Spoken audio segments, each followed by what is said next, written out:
The Cellcast is recorded in front of a live streaming audience. Not this week.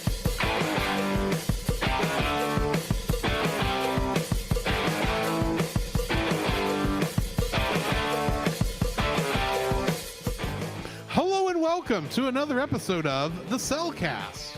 Joining me today is a man who, he just doesn't feel like going by the Tanners. Welcome, Jacob. Yeah, because I would just be like, I'm not feeling like getting a tan right now because like it's expensive and I don't want to turn yellow or orange. Wrong kind of Tanner. Oh, okay. Right. Why, thank you. Let me use the co-host. A man who was trying to sell a donkey, but wound up selling a talking donkey from Shrek. Welcome, Drew. Something about pancakes. No, waffles. Waffles. In the morning, I'm making waffles. No, I'm not. Anyway, how are you doing, Jacob? Man, I'm doing pretty good. I'm pretty good. Right. Yeah. It's been interesting. It's been interesting. Like, it's almost been 2 weeks. Almost 2 weeks now. Recording-wise, yes. Yeah, recording-wise, because we were Week and a half. We're supposed to record on Friday. We had conflict issues, and We both decided we'd rather go to a concert than record a podcast. exactly. And then we thought we were going to record on Saturday. Though, admittedly, you didn't really get a say in the matter. No, because my wonderful girlfriend bought Bought you the tickets. Bought tickets, and it's like, okay, never mind. Which the concert was wonderful anyway. So we thought we were going to do it on Saturday. I had family issues. We both had conflicts then, too. Mm-hmm. So basically. So we were recording this on Saturday, not live. No, this is Sunday. Sunday. Sorry, wrong day. Sunday. Sunday. Ironically, we're doing a TAS on Sunday. Haven't done that in years. Wow. Since our first try at season 2 of Rapunzel's Tangled Adventure. Right. Oh my gosh. Yeah. So anyway. Yeah. Anyways, last Friday, me and my wonderful girlfriend Ashley went to Tyler, which is a few miles down the road from where we live. And we did a carriage ride. We went and saw It's a Wonderful Life in theaters. We ate at a very good restaurant in a downtown district. Mm-hmm. And then let's see, the week rolled by, and obviously for the conflict, we did. We were at a concert at at Green Acres Baptist Church. Mm-hmm. It had Danny Goki and Natalie Grant were the headliners. Mm-hmm. Which was a very good concert. Very, very good concert. I was expecting them to be like get two different sets from them, not a combined set. Yeah, which threw me off. Yeah, I found that very interesting. I mean, they would swap. When the headlining group ended, I looked down at my watch and saw that it was, an hour and a half had passed. Mm-hmm. So I'm thinking, man, this must be a long concert if they're all getting this much time to perform. And yet Natalie and Danny had a combined set. So it's like, oh, okay. Mm-hmm. Well, so we won't be here until midnight, just till 10 o'clock. Yeah, just till 10 o'clock. And then the next day, me and Ashley drove to a family Christmas. That was fun. That was interesting. I was preparing her the entire time, be like, yeah, you're probably gonna get, chatted to death or something like that. But no, my family was really great with her. And it was a wonderful time. Be like, you get a white elephant and the whole bit. It was great. Mm-hmm. And and then next week, It's Christmas. It's Christmas this Sunday. And then obviously we had church this morning. We're recording on a Sunday. Mm-hmm. And great service. I got asked if I wanted to do video. And so I did video this morning, which was Switcher great. or camera? Camera. Ah. I was doing camera 3 while you were on. I thought I saw you on camera 3. Yeah. But I wasn't sure because you're about the only person from our Sunday school class besides Dawn I could see. I wasn't sure it was you though because the camera was blocking your face, but true. I recognize the rest of your silhouette. Oh, okay. Gotcha. That's not creepy at all. No, it's not at all. No, it's not. Oh, me. But yeah, I'm looking forward to Christmas. Hope you guys are doing very well tonight or this afternoon. Whenever you're listening to this. So yeah, that has been my week and a half. How about you, Drew? It's been an interesting week. like you said, we did the concert Friday. Um, I was visiting my parents last weekend because Wednesday was my birthday. Yeah. You're not going to jump on that at all, are you? Happy belated birthday. I got distracted by my phone. I apologize. You waited till the 2 days after to wish me a I happy didn't birthday. realize it again. My apologies. I'm just giving you a hard time, dude, because it's fun. No, yeah, I am. I tell you how old I am, but I'm old enough I don't care anymore. So yeah, but other than that, I had a good week. Cool. Did get to guest on another podcast that's not out yet because I'm doing those Common Writer episodes with Nathan. Right. We did record another one yesterday, so keep an eye out for that when it comes out. I was told that you needed to listen to part of that episode Of which? of Henchmen. Henchmen. Okay. The one about Common Writer. Oh, okay. You get mentioned. Oh boy. Okay, send me the link. Whenever it gets released. Whenever it gets dropped. Because that's just how that goes. So I think he's got enough podcasts to edit on his plate right now, and I'm not rushing him on anything. I gotcha. So I want to jump in there because I had a chance to listen to the episode we did with Nate on Monster Island Film Vault, which I hadn't listened to yet. And there is a certain segment that goes on in the episode where I think Nate in his be like didn't warn us what's going to happen, which was wise, which was very wise. But I found myself laughing the entire time because obviously Nate does Power Rangers. He plays Rito. He plays Rito on Power Rangers the audio which drama. would be like and Rito showed up in that episode of Monster Island Film Vault. Yes, and so called in anyway. He called in, and it was the funniest thing in the planet because you can hear in the background. I don't know why Nate didn't edit this or he told me. Oh, he did. He told me why he did that because he thought that our reactions were very natural and how he would have expected someone to react if Rito called. Okay, perfectly fine.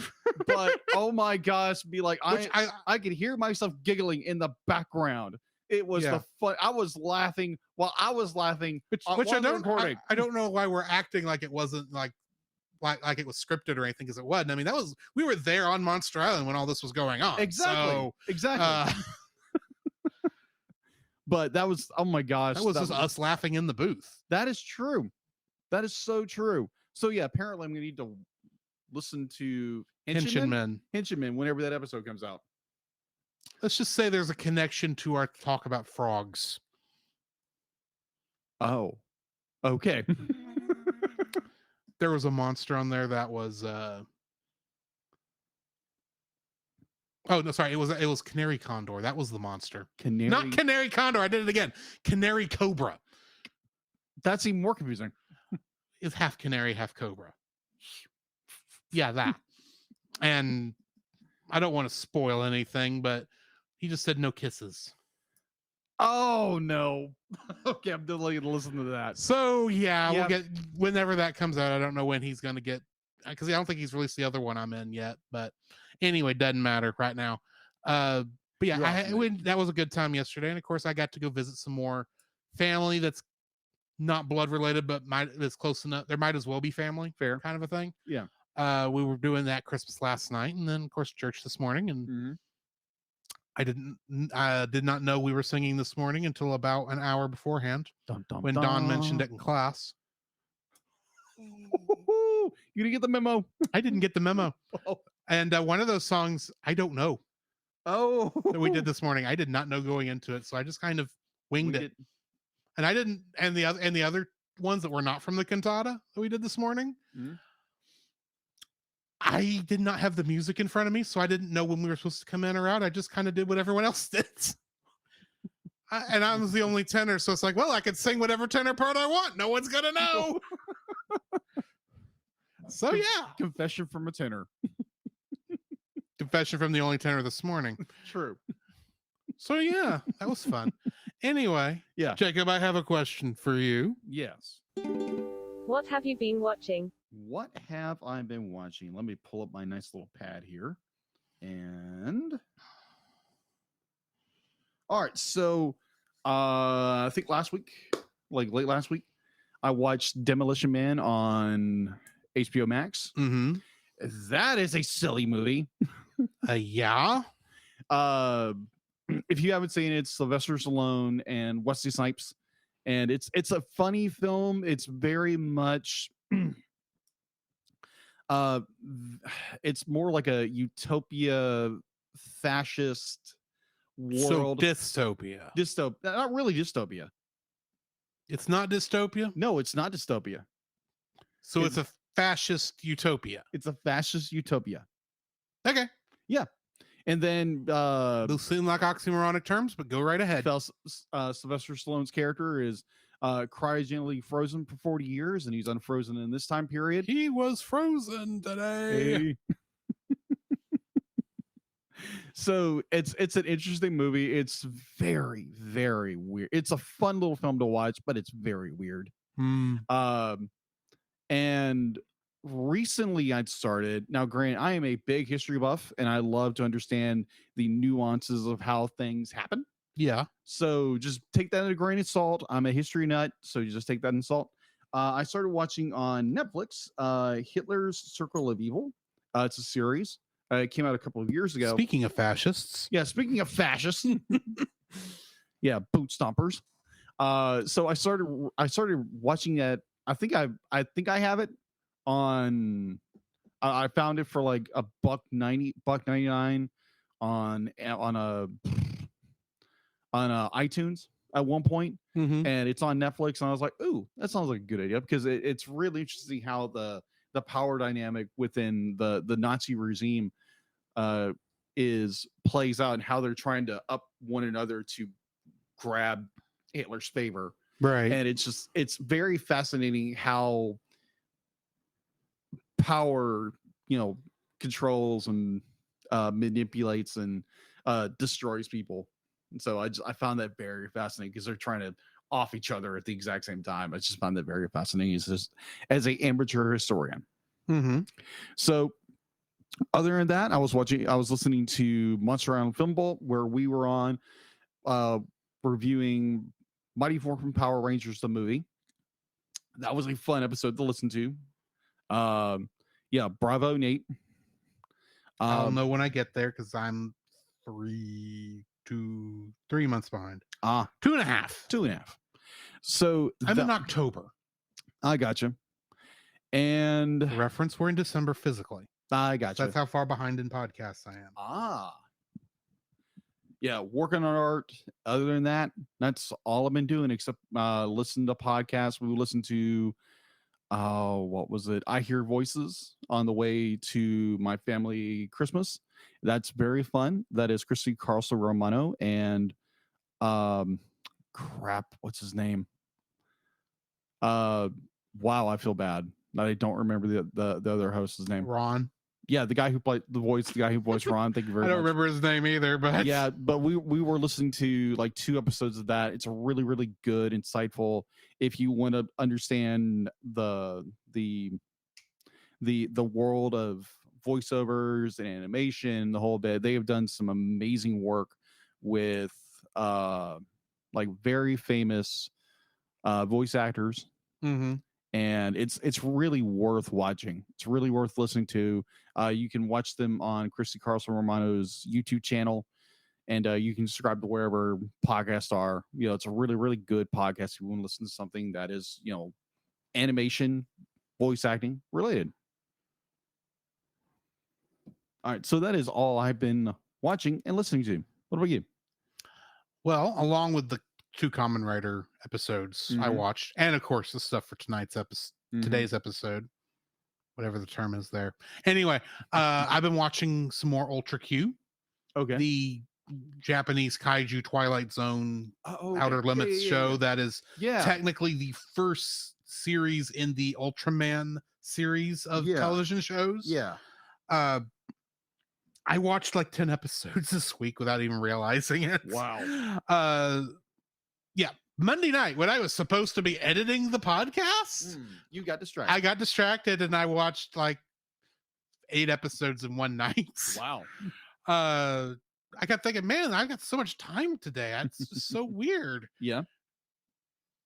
And then the next day I texted you in a hurry, dude, I forgot to edit the podcast. Do you have album art or do I need to make it? And honestly, I was this close. I was this close to doing trying to sketch something together. But I was like, you know what? You just take the reign on that. And he did a really good job with it. It took some trial and error. Uh-huh. But like it's just photoshopping a lot of different photos together to look like it's none of that's is actually physical art I made. Yeah. Just a lot of stuff taken from elsewhere. The ship itself actually is from the show. Yeah. But I made it look like a Christmas ornament. Yeah. Very nice. With a little let's just say the ship was in peril.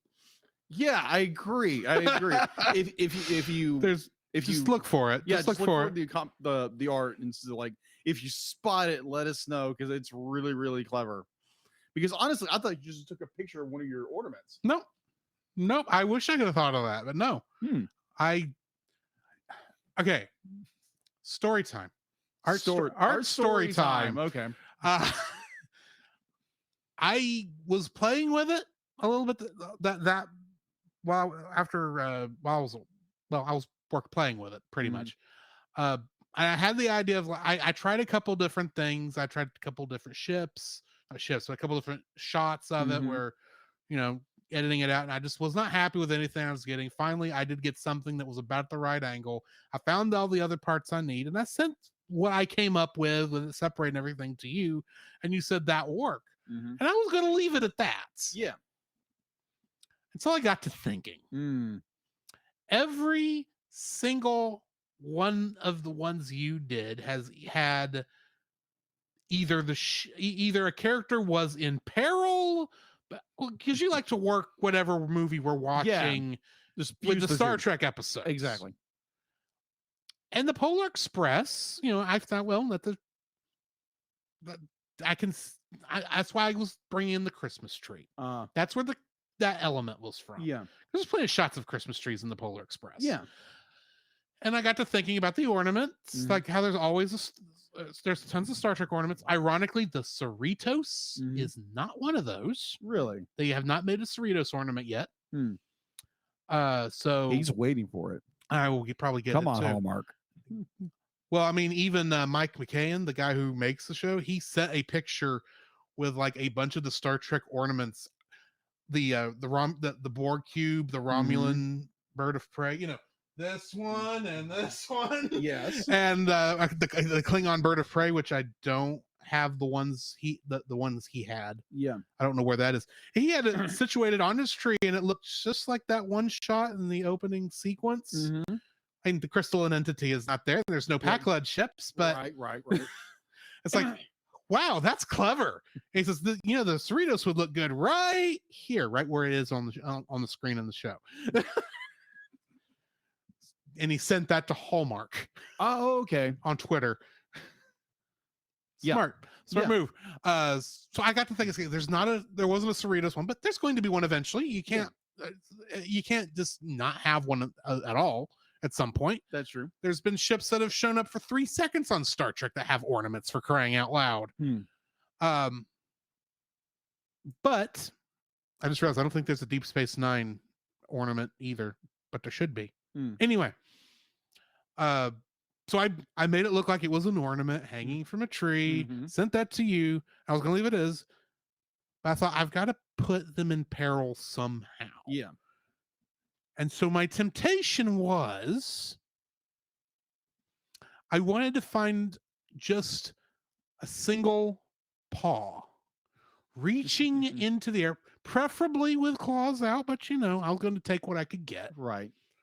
Never did find what I was looking for that would have worked the way I wanted to. So I got one of those pictures of cats staring at Christmas trees for the first time in their lives. Kind of just set it back there somewhere. You'll just have to go find it. Yeah, it's fun. It's fun. So speaking of Star Trek, Star Trek. Sorry, I'm getting used to saying this word. So it's been 3 years. Yes, I'm aware. So I look up at the tree and I spot the USS Enterprise E. Yes, and I'm like, wait a minute, didn't I watch one of those movies? I did. First Contact. First Contact. I watched Star Trek. First Contact, and I think I watched it before when I was younger, but it just didn't hold my interest. Captain Ahab has to go hunt his whale. No, You broke your little ships.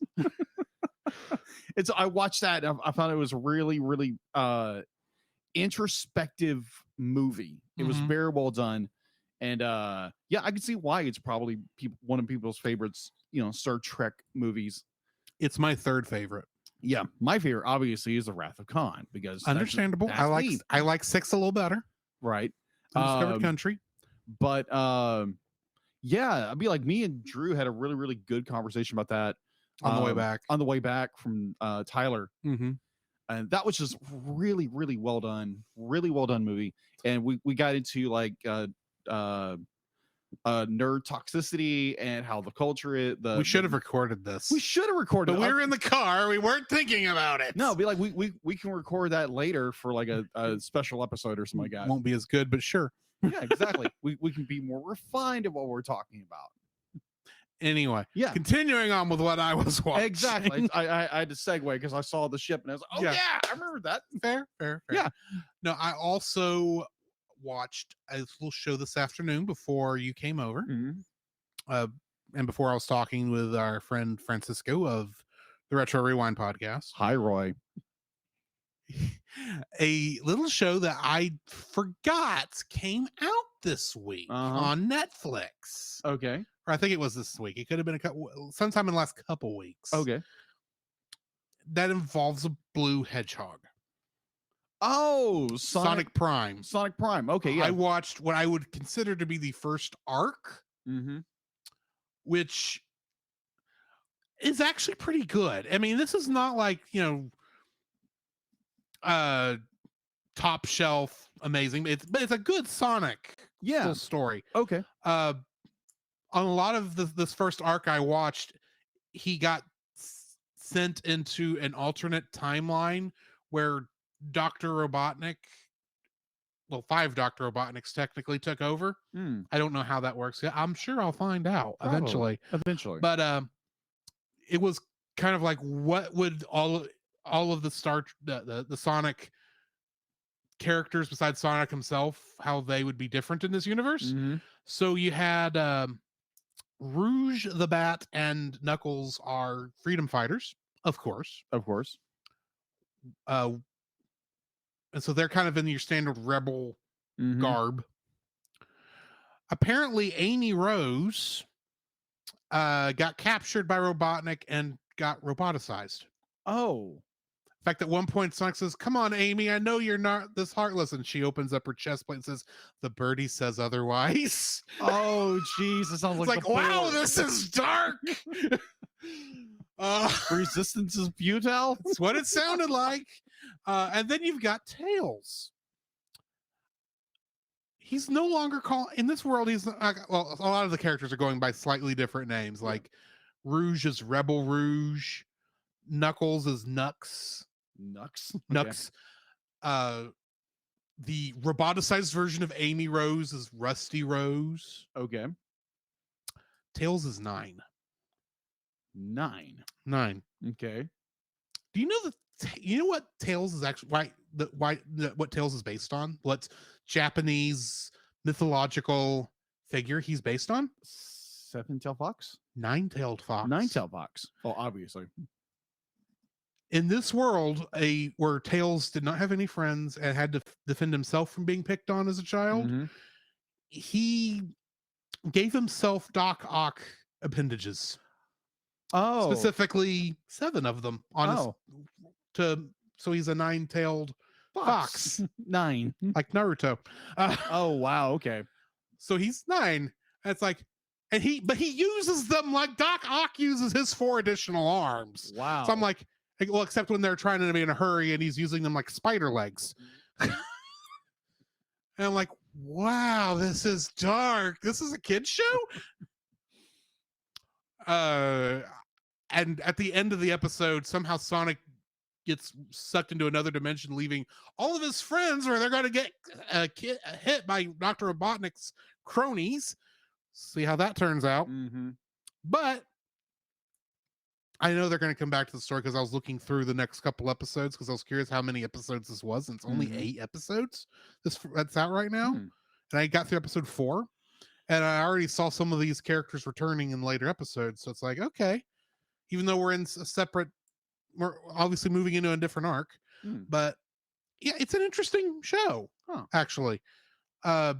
Definitely give that a shot if you're interested in Sonic the Hedgehog stuff.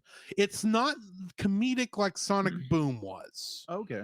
It is a much more darker show, a little bit of sad AM, I would say. Okay. But definitely not quite as hopeless, I guess. Okay. It's got a little bit of sad AM and it's got a little bit of Boom. It's a mixture of those, and surprisingly, I think it works. Okay. But anyway, that's what I have been watching. So, Jacob, what do we have in the news? The Cellcast News with your host Jacob Heron.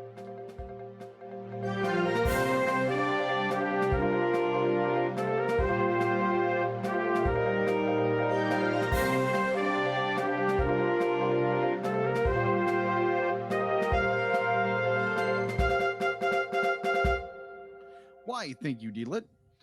So Studio Ghibli is coming out with a new film. We knew this. Yeah, we knew this. I wanted to let you guys know this. I think they knew this. Probably. We're talking about the new Hayao Miyazaki film. Yeah, the new Hayao Miyazaki film. Because the man does not know how to retire. That is true. You can't keep a good artist down. He's been trying to retire since Kiki. That is true. I think it was Kiki. Anyway. Yeah. No, it was Mononoke. All right, Either way. All right. So, according to Dark R Red, Studio Ghibli fans were treated to a good news today, December 13th, as the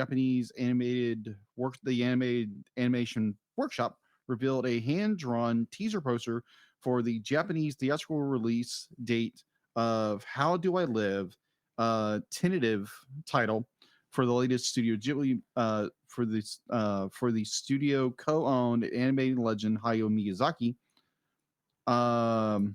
And also with the Tweet, which is the American branch managed by G Kids, and the film should be out in Japanese theaters starting in July 14th, 2023. The poster looks really good because there again, it's hand drawn, so it looks really well done. Mm-hmm. And other bit of news, the news trailer for Spider-Man Across the Universe, Spider-Verse. I think they've dropped the part 1 thing. I think. Yeah, they dropped it last year, I believe. Yeah, it's still gonna be a part 1 and part 2 movie. Yeah, but they did drop the part 1 because they're gonna give the third part a different title. Yeah, okay, that makes sense. So yeah, they dropped a new trailer. I believe I put it on our Facebook page. You can go check that out on the Cellcast on Facebook. Mm-hmm. Which I thought was really cool because there's just a lot of little references in there. Lots of little Spider-Man all over the place. Interestingly, there were characters who have already been announced who did not show up in the trailer. Huh. Like a certain Spider-Punk. That is true. Still have my hopes up for the Japanese Spider-Man. The Emissary from Hell. Okay. That look was funny. That was a great look. So I can't remember the guy's name. I'm gonna have to look it up now. Last bit of news: Guillermo del Toro, his latest venture, Pinocchio, is now available on Netflix. I have not watched it yet. I don't think. Have you watched it, Drew? The live action. Oh, Guillermo del Toro's Pinocchio? No, I haven't watched it yet. Okay. So if you have watched it, please let us know on social medias, Facebook, Twitter, and Instagram. If you've watched it, what do you think of it? And give some feedback, and we can be like, would you want us to review this film? It sounds fun. If it's more based off the original, be like, I think a certain character is going to get, eliminated pretty fast. But just let us know what you think of this film. Are you saying it's more accurate to the story? Possibly. Possibly. Poor Cricket. Yeah, poor Cricket. So if you have watched it, please let us know in the social media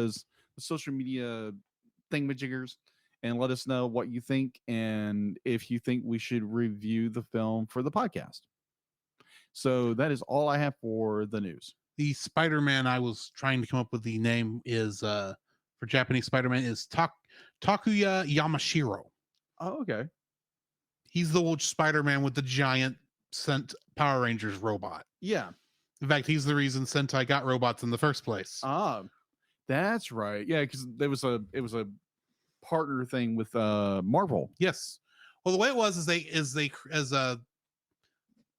the artist who created a Kamen Rider. Yeah. That I cannot think of his name, even though I've been reviewing his stuff recently. Ishinori. He also made another show for Toei called Gorenja. Yeah. And it went for like 78 episodes. Mm-hmm. And then they made a sequel series called JAKQ Dengazaki or Jaka. Okay.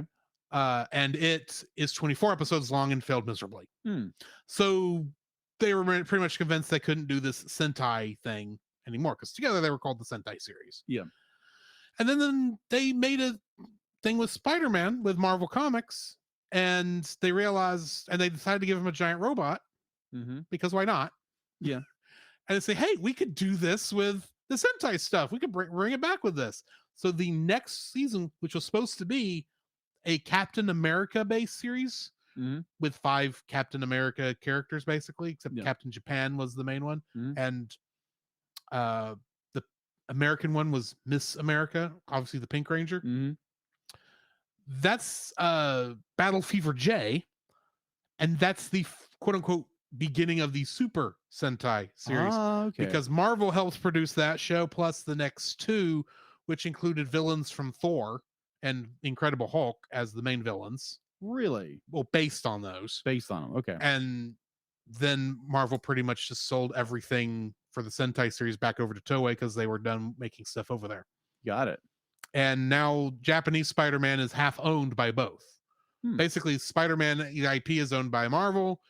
Everything original created for the show is owned by Toei. Which means there better be some negotiating going on right now, Marvel. I want to see Leo Pardon. You got him in Spider-Verse, the comic book. I need him in Spider-Verse, the movie. Excuse me. Nerd rage over. Anyway, yes. That was the end of your news? That was the end of the news, unless you got something else. I do not. Let's jump into the spoiler-free section of our review of The Small One. Certified fresh and spoiler-free. Stop me if you've heard this one. I originally watched this on a bootleg VHS that my grandpa recorded off Disney Channel for me. This was the first thing on that VHS. It was immediately followed by another short we'll have to do at some point called Banjo the Woodpile Cat. Yeah. That's kind of done in the same thing. Don Bluth thing. Which is another Don Bluth thing. Although technically I think it was made before this. And he's not the director. He's just the animation director, which is different. Yeah. But, and then of course a couple other movies were on there. I don't remember which ones. Yeah. But, I had originally seen that on that VHS. I remember liking it, but it was one of those things that just lived in the back of my mind. Yeah. As something I watched, not knowing it was Don Bluth, until back in the beginning of 2020, when we were scheduling Don Bluth month. And I was like, I don't even know what all Don Bluth movies that he's done. Yeah. So I'll just go to Wikipedia and look through, and I saw The Small One. Why does that? Oh, I remember this. That was him? Okay. I'll have to file that away for us to do later. And today is later. Exactly. We finally got to it. We're finally getting to it. So I remember liking this, but I remember so very little going into this. In fact, I was not even sure at some point if this was even technically connected, even directly connected to the Nativity, or if it was connected to some other Bible story until after I watched it. Gotcha. I thought this for a hot second. I was thinking, is this the donkey that would get sold to Balaam that would talk to him later on? because I just couldn't think. I was like, Right. I think this is Christmas related, but really with Disney, you never know. And especially since this is the only adaptation of this is the closest adaptation to anything actually Christian Yeah. that Disney has ever done. Yeah. Your other choices are The Hunchback of Notre Dame, which is not based on anything in the Bible, No. and Night on Bald Mountain. Very true. So yeah. I was very happy to watch this Monday and realize, okay, this is Christian. I'm looking forward to doing this review. So yeah. 'Cause I watched this. This is what I watched before I watched all those episodes of Ultra Q. So yeah, I enjoyed it. I think anyone could enjoy this. It's a nice little, simple, heartwarming story Yeah. with a Agree. little bit of tension at one point. Yeah. A lot sooner than I expected it, to be honest. Mm-hmm. But yeah, I enjoyed this thing. Yeah. What are your thoughts? My thoughts, this isn't the first time watching this. I'd never heard of it growing up. Because I think it came in that very awkward time between the late 70s and the 80s where it was a late 70s production. Yeah, it's late 70s production. I never heard of it until recently, and I can't remember. Did you put it on there or I did? I put it on the list. You put it on the list. That's it was right. actually one of the first things I ended up putting on the list. Okay, yeah, that's right. So for Christmas. This was a treat. This was a very cool, very inspiring, hopeful in a way, kind of little short that has a lot of heart behind it, and it's a very wonderful, sweet little short that I would recommend everybody go watch. Christian or not, it's a very wonderful little piece, and it does have a lot of some very it pulls right into the nativity as the ending. And yeah, we'll get into this movie when we get into the spoiler section. But this is a sweet little film, and I really enjoy it. It's got a lot of heart behind it, a lot of passion, and I really wish because Disney then would kind of spiral into the 80s and then kind of come out on the backside of the 90s. But this was I think it's got it's a hidden gem that most people don't know about. You can watch it on Disney Plus. So if you're subscribed to Disney Plus, go watch it. It's a great little film, and it's perfect for Christmas. Even though that there is actually in the version we watched a bit of unnecessary censorship. I agree with you. We will get to that in the spoiler section of our review. But for now, why don't we go ahead and hear from our sponsors, and we will talk about spoilers on the other side. Yeah.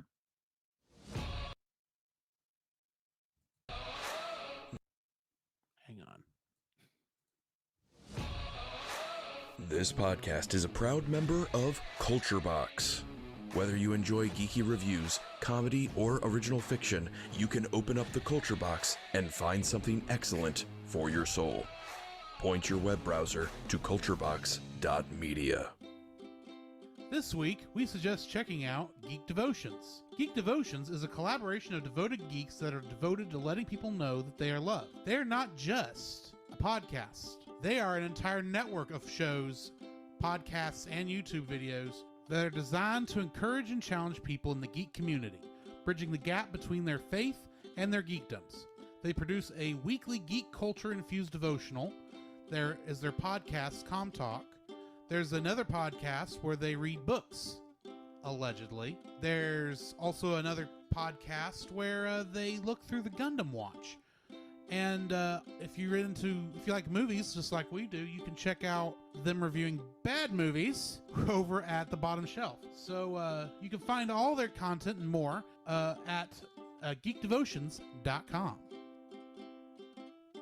The Cellcast would like to thank the following patrons: Josh Adams, Ashley Ruiz, Book of Gaming. And To get your name PaulJPirates.com. on the show, plus uncut episodes, early access to the Cellcast Plus reviews, and special art from Jacob, please donate to us on Patreon.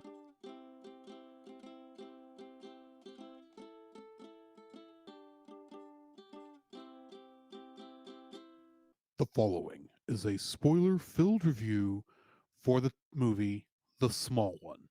Well, it's really a short, but anyway, listener discretion is advised. The Small One was directed by Don Bluth, Mm-hmm. and he's directed a lot of things we've actually talked about. So go have. check out Anastasia or Rockadoodle or Land Before Time or the First American Tale, not the Mhm. other ones. Yeah. And a couple other things. Go check out those. Yeah. It was also written by Vance Jerry and Pete Young, and is based on the story by Charles Tazewell. Not sure how to pronounce that. Getting into the cast, we've got Sean Marshall as the boy, and he played Pete in Pete's Dragon. Really? Mhm. Okay. William Woodson, who played the Tanner, and he has done tons of announcer positions. Like, he's not the one that's in a world. He's not that guy. He's not the He's voice. one of the trailers. other trailer guys. Yeah. That does a lot of that stuff. A lot of the Disney stuff from this era too. Olin Soul played the father, and in the television series Super Friends, he was both Batman and Jonathan Kent. Really? Yeah. Huh. Cool. Hal Smith was the auctioneer, and in DuckTales, he played Gyro Gearloose. Cool. Joe Higgins, who was the guard, played a character named Sheriff Chuck Bevins in Sigmund and the Sea Monsters. I have no idea what this is, but it's like, Never heard of this it. is interesting. This sounds Cool. interesting. So Gordon Jump played Joseph. And in the television series WKRP in Cincinnati, he played Arthur Carlson, the head of the radio station in that show. He's the one in the famous Thanksgiving episode who said, "As God is my witness, I thought turkeys could fly." Okay. Never heard of this. You need to watch this show, at least Okay. that episode. Okay. I'll make you watch that eventually. Okay. Clarence Nash was the voice of Small One, and he's the original Donald Duck. The original Donald Duck. Really? I double checked. Oh, okay. Nice. Thurl Ravenscroft voiced the Potter in the Merchant song, and he was the original Tony the Tiger. Hey. And Ken Sansom, who played the baker, played Inspector Jamal in The Chipmunk Adventure. Oh my gosh. Go back and listen to that episode or watch it. whatever. Yes. Oh my gosh. Plenty of you have downloaded that episode. Yes. Oh my Please gosh. just listen to it. Thank you. Thank you. You want to make a guess how many Kingdom Hearts connections I have this week? 1. Close. 5. No. Okay. 2. 2. Okay. First, the easy one.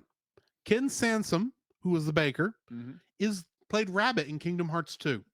Okay. He's actually played the voice of Rabbit a lot. Okay. Like a lot. It took me a while to find something he was in that wasn't Rabbit in the 80s and 90s.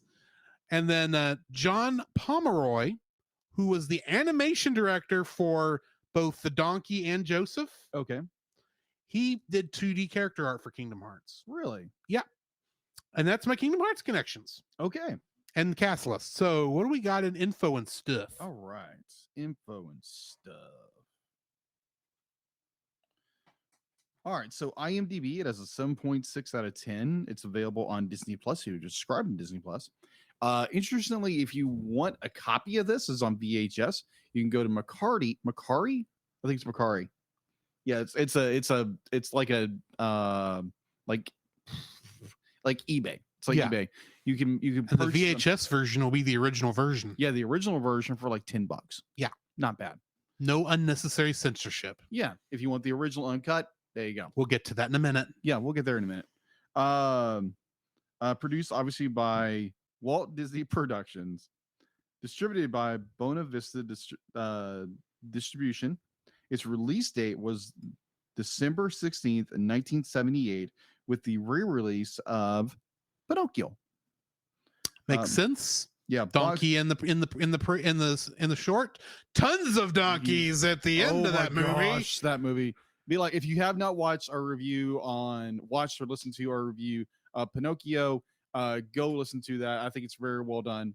Mhm. And yeah, go get that lesson wherever you listen to podcasts or watch it on YouTube. Yeah. Let's see. Home release. I'm gonna skip a part for you can get into that with trivia. Home release on September 27th, 2005, Disney released the small one for the first time in Region 1, which that would have been... That's America. That's America, thank you.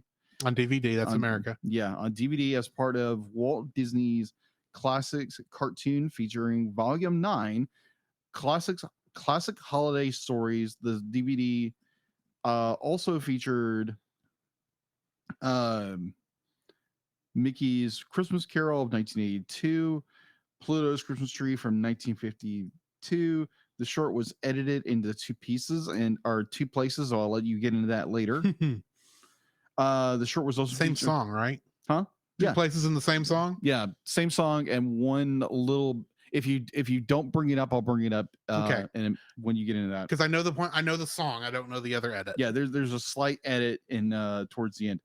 The short was also featured on the DVD Walt Disney Animation Collection, Classic Short Films, Volume 7, Mickey's Christmas Carol, released on September 29th, 2009, also released in Region 2 on DVD.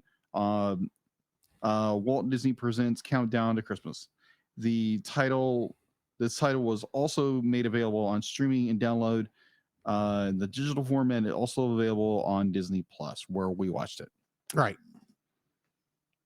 So getting into the story on this. In the Galilean countryside near the city of Nazareth, which this doesn't actually bother to tell you that at the beginning, just let you know, a young boy and his father own 4 donkeys. One donkey, small one, is so old and weak he cannot adequately do his job of carrying the wood collected by the boy's father. The boy loads small one with the small sticks and helps him to carry them. One evening, the boy's father says that he has to sell small one because he cannot do enough work to cover the cost of his care. Devastated by the news, the boy volunteers to take the donkey to be sold so that he can try to find him a kind master. The father agrees and tells him that he has to sell him for 1 piece of silver. The next morning, the boy takes small one to the market. At first, they are tricked into visiting the local tanner by a guard at the city gates. Terrified, they run out of the shop when they discover he only wants the donkey's hide. As they wander the streets looking for a buyer, they encounter several townspeople, shop owners, and merchants, none of whom want to buy. At last, the boy leads small one onto the stage at a horse auction. The auctioneer has no interest in selling a scrawny donkey, which causes the boy to insist that small one is good enough to be in a king's stable. This prompts the auctioneer and the crowd to laugh and poke fun. When the auctioneer attempts to sit on small one, shoving the boy out of the way, small one rouses the strength to buck and kick the auctioneer off him, sending him crashing into the stage and knocking it over. The boy and small one run away and sit at a street corner hopelessly weeping. At this moment, a kind man comes up to the boy and asks if small one is for sale. He needs a gentle donkey to carry his wife to Bethlehem, insists he will take good care of him, and offers 1 piece of silver. The boy accepts, saying goodbye to small one, and watches as the couple and small one leave on their journey as a bright star appears in the sky. Mm-hmm. Getting into the trivia for this short was Don Bluth's last involvement with Disney. Mm-hmm. Featuring a Christian-themed story and Jewish characters, the latter being a first for Disney animation, this is one of the studio's few animated films to deal with religion. This was the directorial debut for Don Bluth, and it was Sean Marshall's last theatrical film. Okay. The song, the three merchants sing, called The Merchant Song, Mm-hmm. has had a lyric change. Mm-hmm. The lyric, "We never, never fail when we go to make a sale. We simply cheat a little if we must," was changed to, We never fail when we go to make a sale. We work a little harder if we must. The reason for these edits is not known, but it may have to do with the merchants being Arab stereotypes. What was the other edit you mentioned? The other edit, the star at the end was given more lines to seem less like a cross. Shame. And it's this edited version that is on Disney Plus. So that brings me to the end of the trivia for this. What's your first like for this? My first like,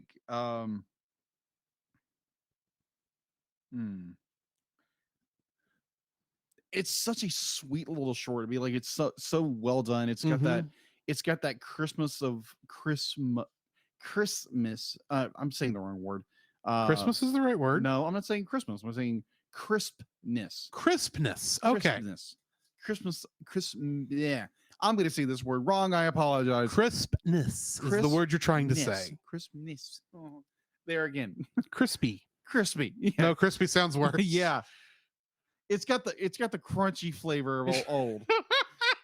Good night, sweet niblets. I just recently figured out where you got the word sweet niblets from, and now I don't remember what it is. Oh, I'll tell you after. I recently caught it in something. I go, this is where he got that from, and now I don't remember what it was. Oh yeah, I'll tell you after broadcast.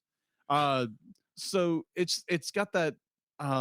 It harkens back to like the older Disneys, but being something that is that. I don't know if Don Bluth was the director of this, but Walt Disney would have done. But it has that air of. Oh yeah, now I remember where you got it from. Moving on. Yeah, there we go. Sorry. Yeah. You think? You and your Hannah Montana. But anyway. Okay, Pony Boy. Moving on. But yeah, just this was a wonderful, sweet little short that I think everybody needs to go watch. It's wonderful, it's sweet, it's just like everything you want in a nice little story. And yeah, so if you are interested, please go watch Sundays Plus. It's great. What's your number one? I like how this is still an original story, but that it is directly connected to the nativity. Mm-hmm. And at the same time, it's not really. A lot of times when you're dealing with Christian media with a Christian theme, they get stuff wrong. Now, granted, this is still fictional. Yeah. You know this going into it. Yeah. But I like that it nothing that's really said here is heretical. No, it's not. They go almost out of their way to not specify things, like the fact that who the buyer, the eventual buyer of Small One, is Joseph, is never actually, his name is never actually said. It's implied that it's Joseph, and you see a couple shots at the very end as they're heading towards Bethlehem, which admittedly the star wouldn't be there yet because Jesus isn't born yet. Yeah, well, I thought he had mentioned his name, that his name was Joseph. I don't think he did. He certainly didn't mention Mary. Yeah. And at no point does it ever say they're in Nazareth. He does say they're going to Bethlehem, but that's it. Yeah. So, I mean, there's a lot of implication of what this story is connected to. Right. But it's never like thrown in your face. It's just you wouldn't even know it was a Christian thing really for the most part, except for there's a couple lines in the opening song where it says God made it that way, about how there's always a place for the small one. Yeah.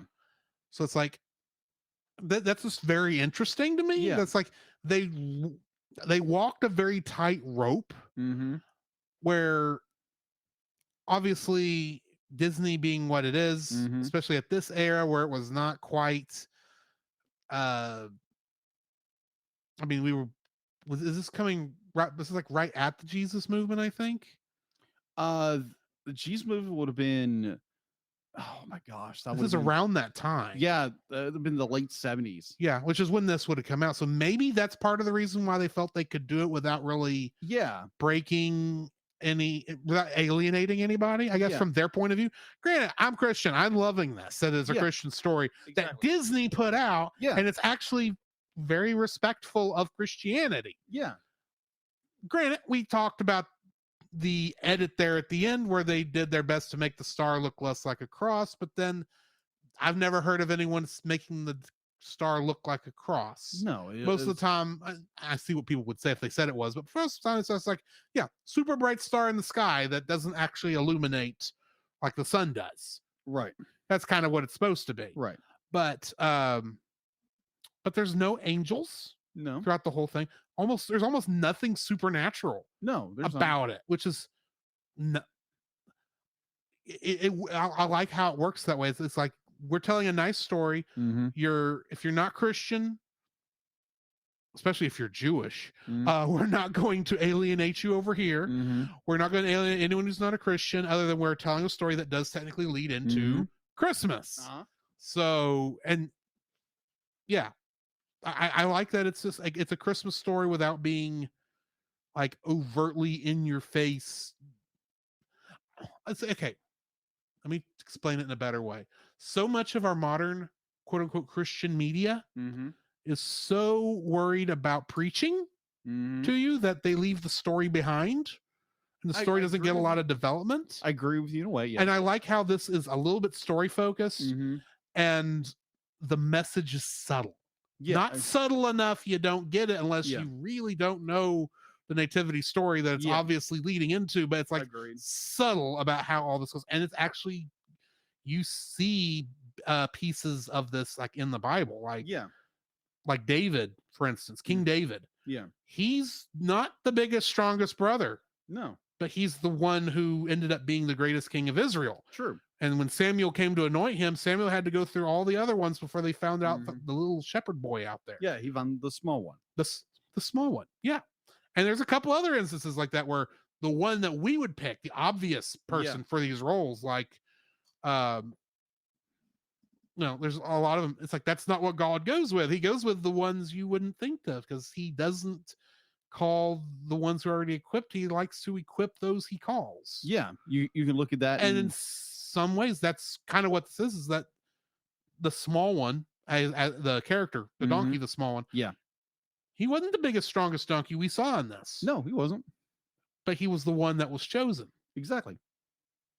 Now, granted, after our cantata last week and that one thing about, retuning the nativity, that clip, I'm thinking, shouldn't he be carrying pulling a cart for Mary to sit in?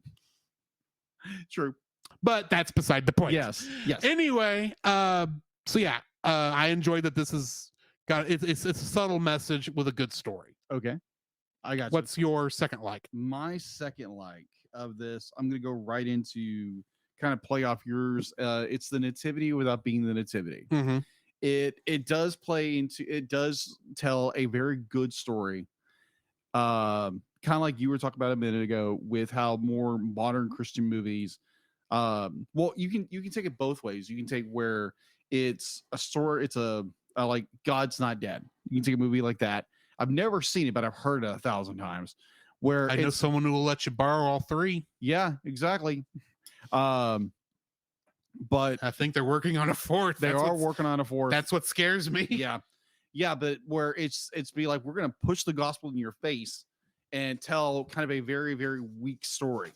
And then I could turn around and give you another really good example of I Am Not Ashamed, which is it's a pseudo biography of one of the first victims of the Columbine shooting. And this was a very God-fearing woman, God-fearing young lady. And it's very subtle. I mean, like, yeah, obviously she's Christian and it's not pushing in your face. We got to get the gospel right in front of you. And it's done very well. And I think it's a very well executed story. And it doesn't really go in and share the gospel, but it shows you what the gospel is. And I think with the small one, it does that very well of the small one being chosen because he's not the biggest, he's not the strongest, and that's what Christ calls us. We're not supposed to be the big mighty heroes. Be like he calls the weak, he calls the meek, he calls the small ones. The small ones. There we go. Good one.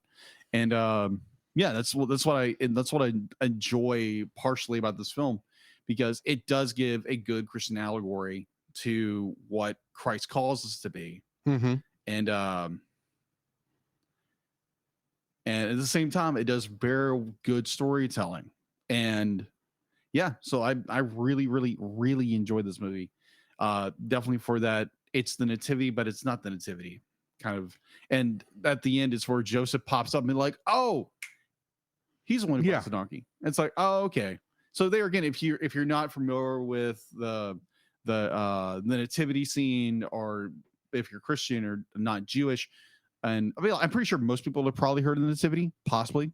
I like to think people at least have seen it. Yeah, they've seen probably seen the image of it. Yeah, seen it, but not understanding the full context of what's going on. But it's done very well, and at the end you get to see the birth of Jesus in a way. You get to see the star. Yeah. And so they could not have made it to Bethlehem that fast. No, they couldn't have. But and there again, I think that was when he was like 3, I think. Jesus? No. I think it's when anyways, that's for another day. I'm confused what you it's when the wise men get there that he's like 3 or 4. That's right. It's 3 or 4. That's right. With the star. Because that's right. Because there again, I'm getting all these because let's redo the nativity kind of video from the cantata. Yeah, that was very well done. But yeah, this was very well done. So that's my second like. It's the nativity, but not the nativity. What's your third like? My second like. My apologies. I had to think. It's like, did I already give my second?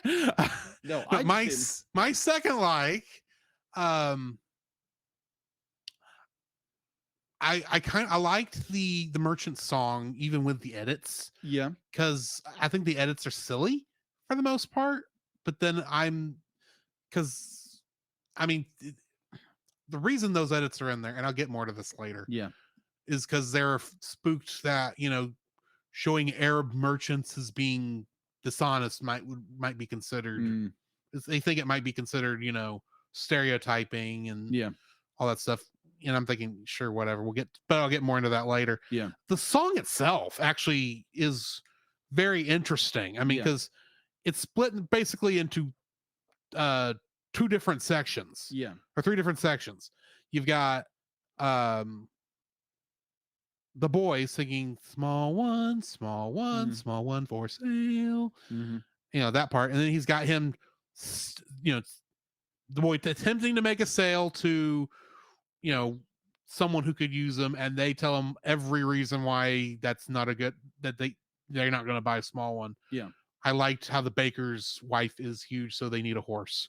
I thought that was funny. And then the third one is almost randomly, because these 2 parts feel like they're separate. These 2 sections. Yeah.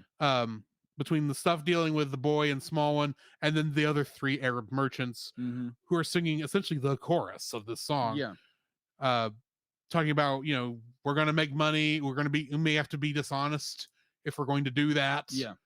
Or work a little harder, whichever version you're going with. It's very catchy. Yeah. It's a very catchy song, even if it's like, feels like they put 3 songs together in order to make it happen. Yeah. Like a Paul McCartney with Wings song. Wings. Yes, I know Wings. You know how all their songs are like 3 songs crammed into one. Didn't know that. Think about it. Live and Let Die. Okay. Probably their most famous. Yes. Because it was in the beginning of the movie. That one's really more 2, but a lot of them are 3. Where it's got this slow part, and then bum bum bum bum bum bum. Yeah. Bum bum. Yeah. Yeah. It's kind of got that kind of feel to it, except there's 3 different versions. There's 3 parts instead of 2. Okay. Yeah. Like 3 songs crammed into one song. is what I'm saying. But it's still an interesting song. So Cool. what's your third like? My third like would be the Tanner scene of when Yeah.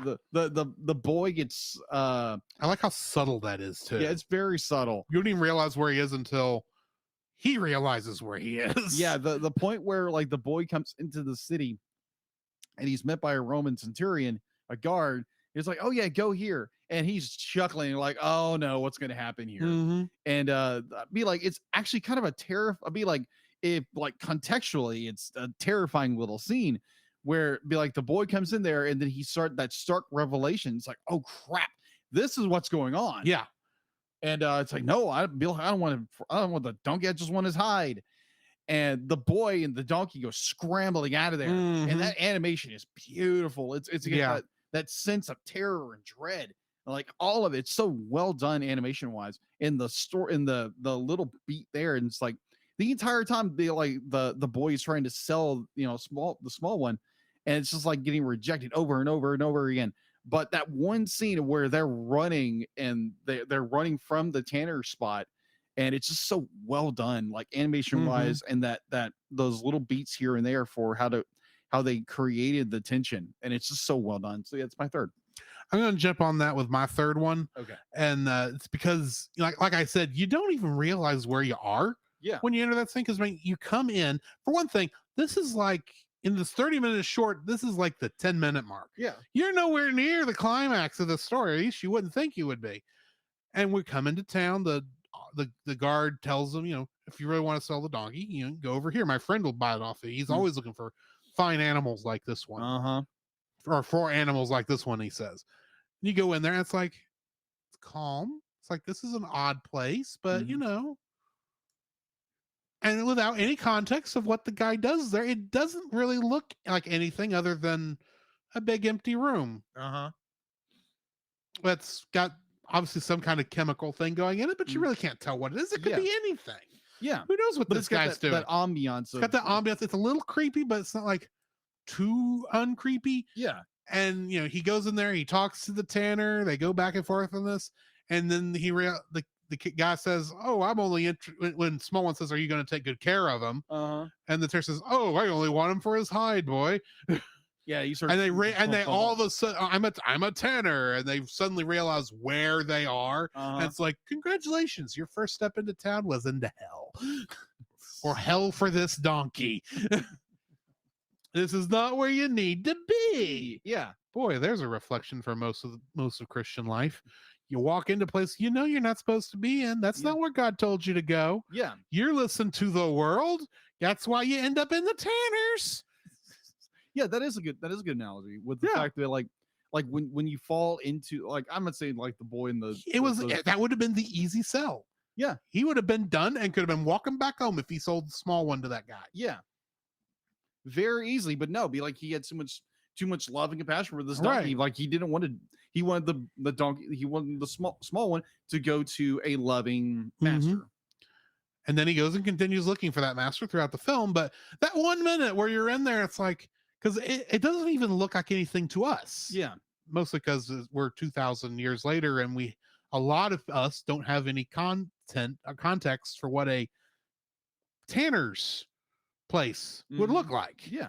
So it's like, this is just a weird little place. And all of a sudden, I'm a Tanner boy, and you realize, oh, that's why there's all these things we're seeing around here are skins.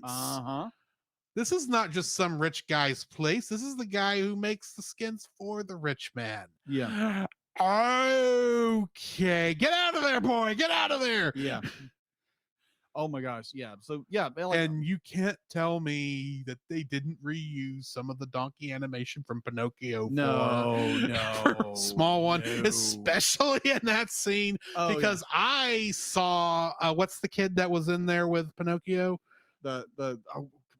I'm going to call him Jack, but it's probably not. Whatever his name is, he gets that terror look in his eye in donkey form. That's the same look Small One had. Oh, yeah. They definitely reused that animation. They reused that animation. It's like, okay. Yeah. Yeah, that's the way animation I'd reuse. Exactly. Definitely during that time period. It's not often you have ready-made animation No. for that type of sequence. Exactly. To base yours off of. Exactly. When Disney had almost no money to animate anything. True. So I wanted to jump off your last one when it was the song and the Clink, clink, clink, clink. The merchants. The money in the bank. Yeah, the Money in the Bank song.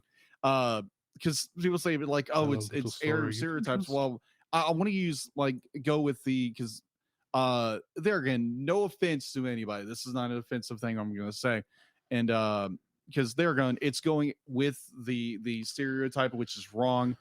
Of like the Jewish businessman always out for money or something like that. Mm-hmm. So when watching that scene, I'm thinking like, it's like, no, they're in a Jewish city, so they're probably Jewish. So and they're using that stereotype that Jews are very big about money, and that was my thought. That was my thought on that scene. And if you're watching the one on Disney Plus and you don't know that they changed that lyric, it sounds like, oh, they're just businessmen. Yeah, they're just businessmen. They're not evil. No, you need to make sure you know these guys are not the people he needs to sell it to either. Exactly. And that the auctioneer that they're sending him to is not going to be helpful either. No. Although, interesting point. The donkey belongs in a king's stable. Yes, I love that part. That is such subtle foreshadowing of how this is going to end. Yeah, so I'm watching when he says be like, oh, fit for a king's stable. Ha ha ha ha.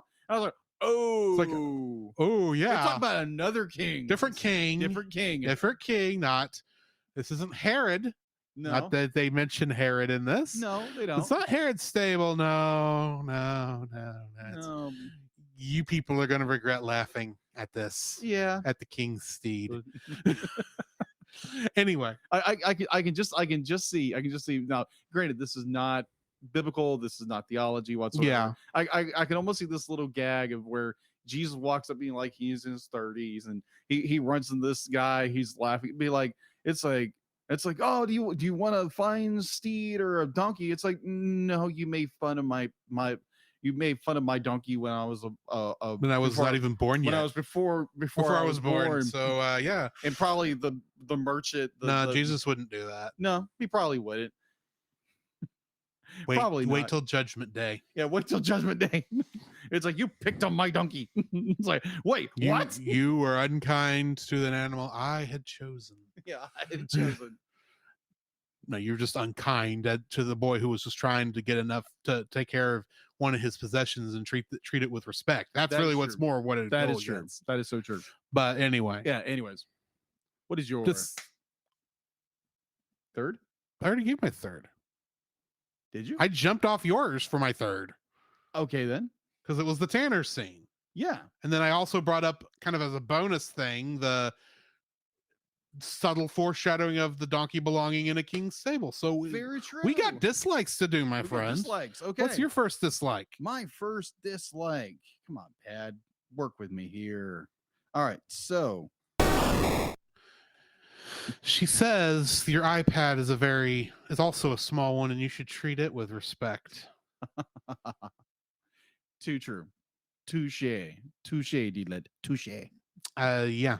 No, I'm not touching that with a 10-foot pole. Oh gosh. We don't need another data discussion going on here about whether or not it's a sentient being. That is true. So true. I didn't say you weren't sentient, Deedlet. Yeah, don't get her mad. Come on, dude. Moving on before we get into trouble here. What is your first dislike? Moving right along. Do-do-doom. All right. I would say, granted, this is more of a nitpick with the slight edits they did this short. Granted, I can understand why they did it, but I don't completely understand. I mean, like, I understand where you're trying not to be like, you're trying to be sensitive. I get it. But editing, it'd be like the way they do the star and they put more lines into it to make it not so obvious it's a cross, but obviously you could tell it looks more like a cross. But it still looks like the Star of Bethlehem. Exactly. About what, 3 at least 2 or 3 months early? Yeah. Because I don't know how long it takes to get across the the from Nazareth to Bethlehem, and that before for the census. But Yeah. I suspect that star is a little early because it probably shouldn't show up until they're in Bethlehem. Sure. And even then, that star was not for the shepherds. No. That star was for the wise men. True. And they don't show up for 3 more years. So yeah, Disney, here's just a better idea. Come up with a better visual image than the Star of Bethlehem that's not even supposed to be there in the first place. Pedantic I am. Moving on. Theological nerd. I just know things. Yes. I just know things. I can't say I'm not the same way because I do the exact same thing all the time. It's like, well, no, theologically that's the way it goes, but okay. And that's not one of those things that a lot of theologians will fight you over either. No. We're not talking about election versus predestination versus first free tier, will first or tier, second tier, third tier. right. Kind of This is not the second tier things. This is like we all know how the story goes because the Bible spells it out. And guess what? The Star of Bethlehem is not show up this early. Yeah. But I think it's more like what's built up around it, where people just be like, they automatically bring, what brings to mind is Star of Bethlehem when it comes to the birth of Jesus. Which I just realized we call it the Star of Bethlehem. A Star of Bethlehem is never in Bethlehem. It's over Nazareth. No, wait, no, it is over Bethlehem. I'm sorry, because they don't go back to Nazareth till after the trip to Egypt again. Yes. Sorry, I got everything backwards. Moving on. Yeah. So just that one little edit. Be like, there again, I'm not gonna try to pounce on them for not doing something theologically correct. But again, that's a third tier thing. If you don't know what third tier. Anyway, first tier, second tier, third tier, whatever. It's not. It's nothing really. No one's gonna fight you over this. No. There'll be people who very nicely will correct you, but no one's gonna kill you over it. Yeah, unless they're cage stage Calvinists. But moving on. Oh gosh. Yeah, moving right along. Dig-a-doom.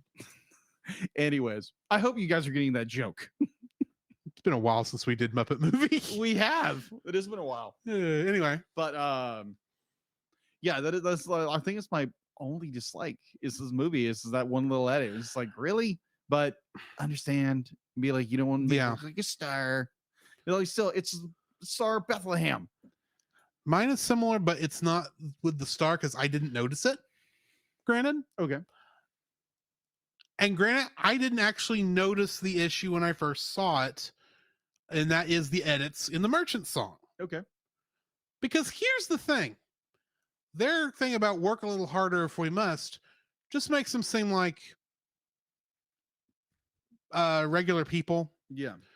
They're a little, they want gold like most people, but it doesn't even come across as sarcastic, which really would have fit it better, I think, if you're going to use that lyric. Yeah. So the fact that they make that edit, it really does feel unnecessary, and I think it actually hurts the context of that section of the short, because like I said, if with the lyric, we cheat a little if we must. Yeah. Like we're gonna work hard to get our money, but if we have to, we're gonna cheat a little to get it. Yeah. Well, that just shows these people don't have as many scruples. Mm-hmm. And what is their goal? How does that scene end? They're telling the boy to go talk to this horse auctioneer. Mm-hmm. Now, granted, the song is not diegetic. It's not. It's there for us. It's not for the characters aren't really seeing the song, Yeah.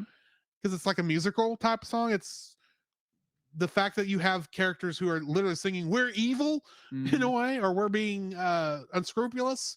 That's not gonna. Obviously, the boy's not gonna catch on to that in the context of the song, especially since he's not there for half the times when they say we cheat a little if we must. Mm-hmm. But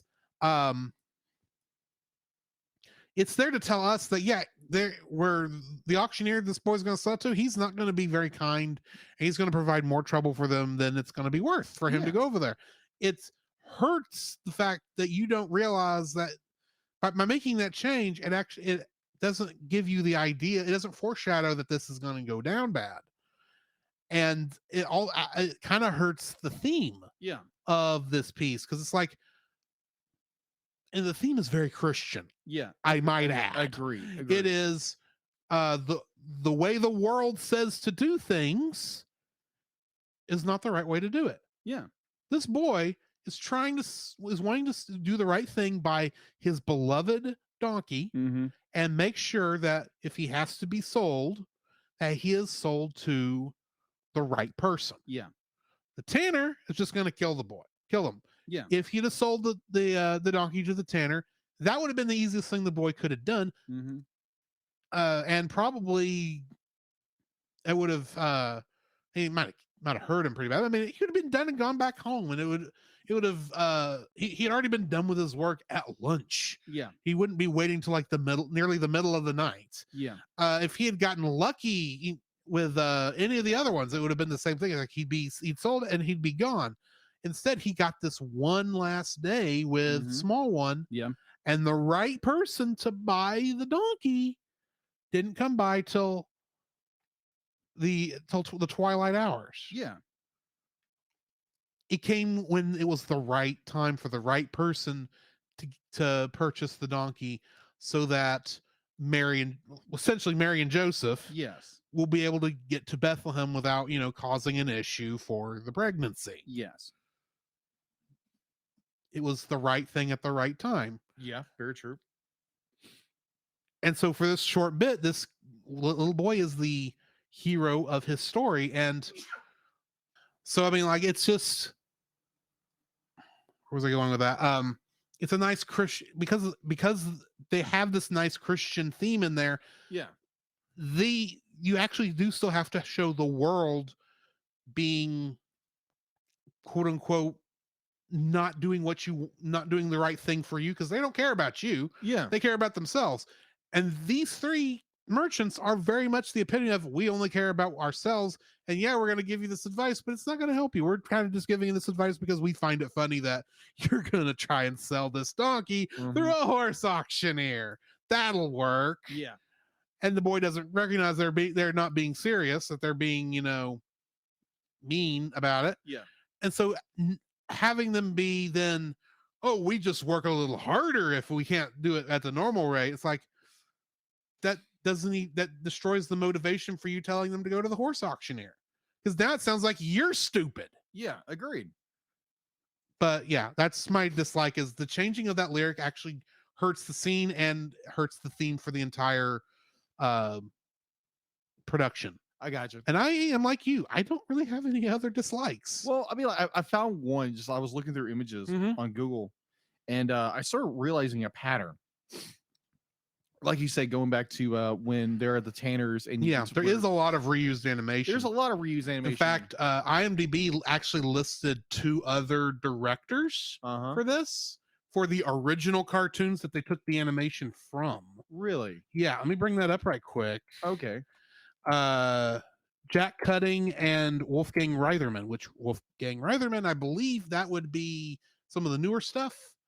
The animation may be taken from I don't know, Jungle Book, maybe? Yeah, Jungle Book. Because I think there's a lot of Jungle Book in here. Yeah. And I bet you anything Jack Cutting is Pinocchio. Almost bet it is. No, I don't think so, actually. Now that I'm looking at it. No, he did a lot of the old cartoons, but so... Oh, okay. Yeah. So maybe there's some other animation from something in here that also made a lot of use, but... Yeah. Yeah, because I was looking through Google, and I was like, wait a minute, the boy looks a whole lot like Mowgli. Like, yeah, like, except be like, he's wearing a shirt and he's got a little headband, and that's about it. And I'm like, just looking, like, remembering going through the short, I was like, that's a lot. This is like deja vu watching the Jungle Book. Yeah. And Robin Hood. Yeah, Robin Hood a lot, because Little John is basically Baloo but with brown hair instead of dark hair. That is true. So, the little boy definitely is modeled after Mowgli, and there's a lot of animation scenes where it's very, very much they pulled from those animations. But when you're making something on the cheap, that is true. and this is one of Don Bluth's earliest films. I mean, he had some practice before this with actually doing animation stuff, but I mean, this was one of the projects they made to give new people time to work on it. True. To learn how to animate. Yeah. From what I read. Yeah. And also that was the period when they were doing that. And that was one of the reasons Don Bluth left. Right. One of the reasons. But yeah, I noticed that and it was like, you know what? I feel like that's a good point to bring up. But yeah, that's my second and final dislike. Well, then why don't we go ahead and jump into our ratings for this? Yeah. I'm giving it an 8. You're giving it an 8. It's a fun little short. Okay. I can't believe it's 30 minutes long and it got shown in front of a theater and no one complained, like when the Frozen short played in front of Coco. Yeah. But that was a different time. It was a different time period, yeah. Right. This is a fun little short. It has a great Christmas message. And in a way, it doesn't really come right out and tell the gospel, but it's got a very nice message about, the small, almost kind of a Christian gospel message, but not quite. Yeah, it's a fun little. It's just a fun little story and a good story to watch before Christmas. Yeah, completely agree. I'm gonna give it. Heck, I'll do it anyway. I'll give it a 9 because I just really enjoy it. It's got its little quirks here and there, but those are nitpicks beyond belief. But there again, it's a good story. It's well done. It has that that age to it where it looks like it should be further back in time. Yeah, but like back when Walt Disney did things, because it has that animation quality to it. It does reuse animation, though there is some Don Bluth isms in the animation. There is. There's obviously a lot of Disney, especially with the reuse, but there's a lot of Don Bluth isms in there too. Yeah, there are. So there again, be like it's a very well done animation. It's got a lot of heart. It's got a lot of Christian allegories in it, and which is very well done. I guarantee you, probably, if you got a bunch of theologians together, you'd probably be like, they'll rip this thing apart, top to bottom. Yeah, top to bottom. Oh my gosh, they got the time date, clothing's wrong, blah blah blah blah. But nuance. So we're not here for that. No, we're just talking at the artwork itself, and I think it's a decent allegory and a good message. Yeah, exactly. So yeah, go watch it. It's a great film. And you might learn something. Maybe. So next week. Or the next episode, I should say, because we are taking Christmas off. We are coming back with one more Christmas movie, a classic Christmas movie about a boy who wants to be a dentist, and perhaps a reindeer with a red nose. Yeah, Rudolph the Red-Nosed Reindeer is our next movie. I can't tell you I've watched it before. Wow, I've watched bits and pieces, and I have seen the sequel to this, Rudolph's Shiny New Year. Really? Which, ironically, would probably be a better thing to watch right before New Year, but oh well, we'll do this one, maybe Shiny New Year next year. Who knows? You never know. We'll be doing that next year. But for now, we've got another story of redemption. Yeah, to talk about, along with we're doing Star Trek Lower Decks. So let's just jump into that. Yeah.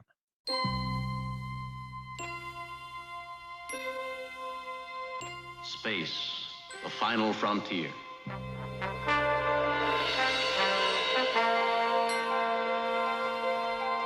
These are the voyages of the starship Enterprise.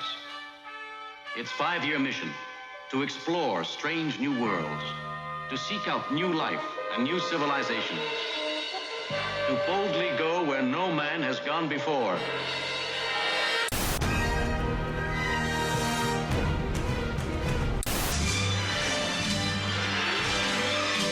Robotech.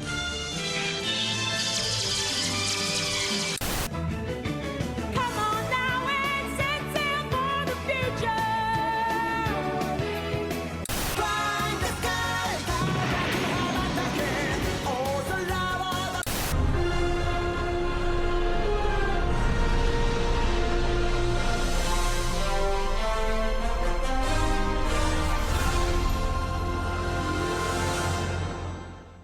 Our first episode of the evening for Star Trek Lower Decks is a mathematically perfect redemption.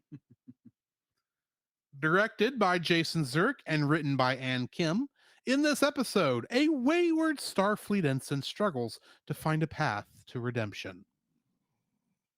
I love that reaction. I hate this little robot. Guest cast includes your favorite little robot, Catherine Donahue as Peanut Hamper, Peanut Hamper needs to go into a trash compactor. Paul Scheer as Andy Billups, Harry Schonger as Rauda, James C. as Kaltoris, Lauren Tom as Ariari Female 1, J.G. Hertzler as the Drukmani Captain, Fred Tatasciore, who normally also plays Shax, also plays the Drukmani landing party leader. And we get one last little cameo by Jeffrey Combs as Agimus, Okay. the evil robot that was in that one episode last season. That's right. And he shows back up in here. Yeah. You even see the little CBS logo robot next to him. Yeah. Oh my gosh. Yeah. Getting into the trivia for this one, this is the second episode I'm thinking of the Peanut Hamper arc, because I have no idea if this how often she's going to come up now. I thought we were done with her at the end of No Small Parts. Yes. And she came back and had a whole episode. It's like, there's going to be more of this. I know there is. The standard Lower Decks title sequence is not used in this episode. Instead, the series logo and opening credits are shown over shots of wreckage in the Kala system against a slower version of the main theme. This episode prominently features the return of the exocomp Ensign Peanut Hamper. It is revealed that after the events of No Small Parts, she remained stranded in the debris field of the Pack-led clump ship that attacked the USS Cerritos and proceeded to create a ship from the debris to leave.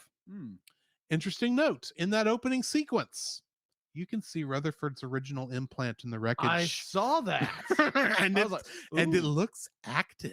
It does look like active. it could active. So interesting. Like that couldn't play at the end of the play. I'm not telling you a word. Oh, I know. I will say I can pick up context very well. I will say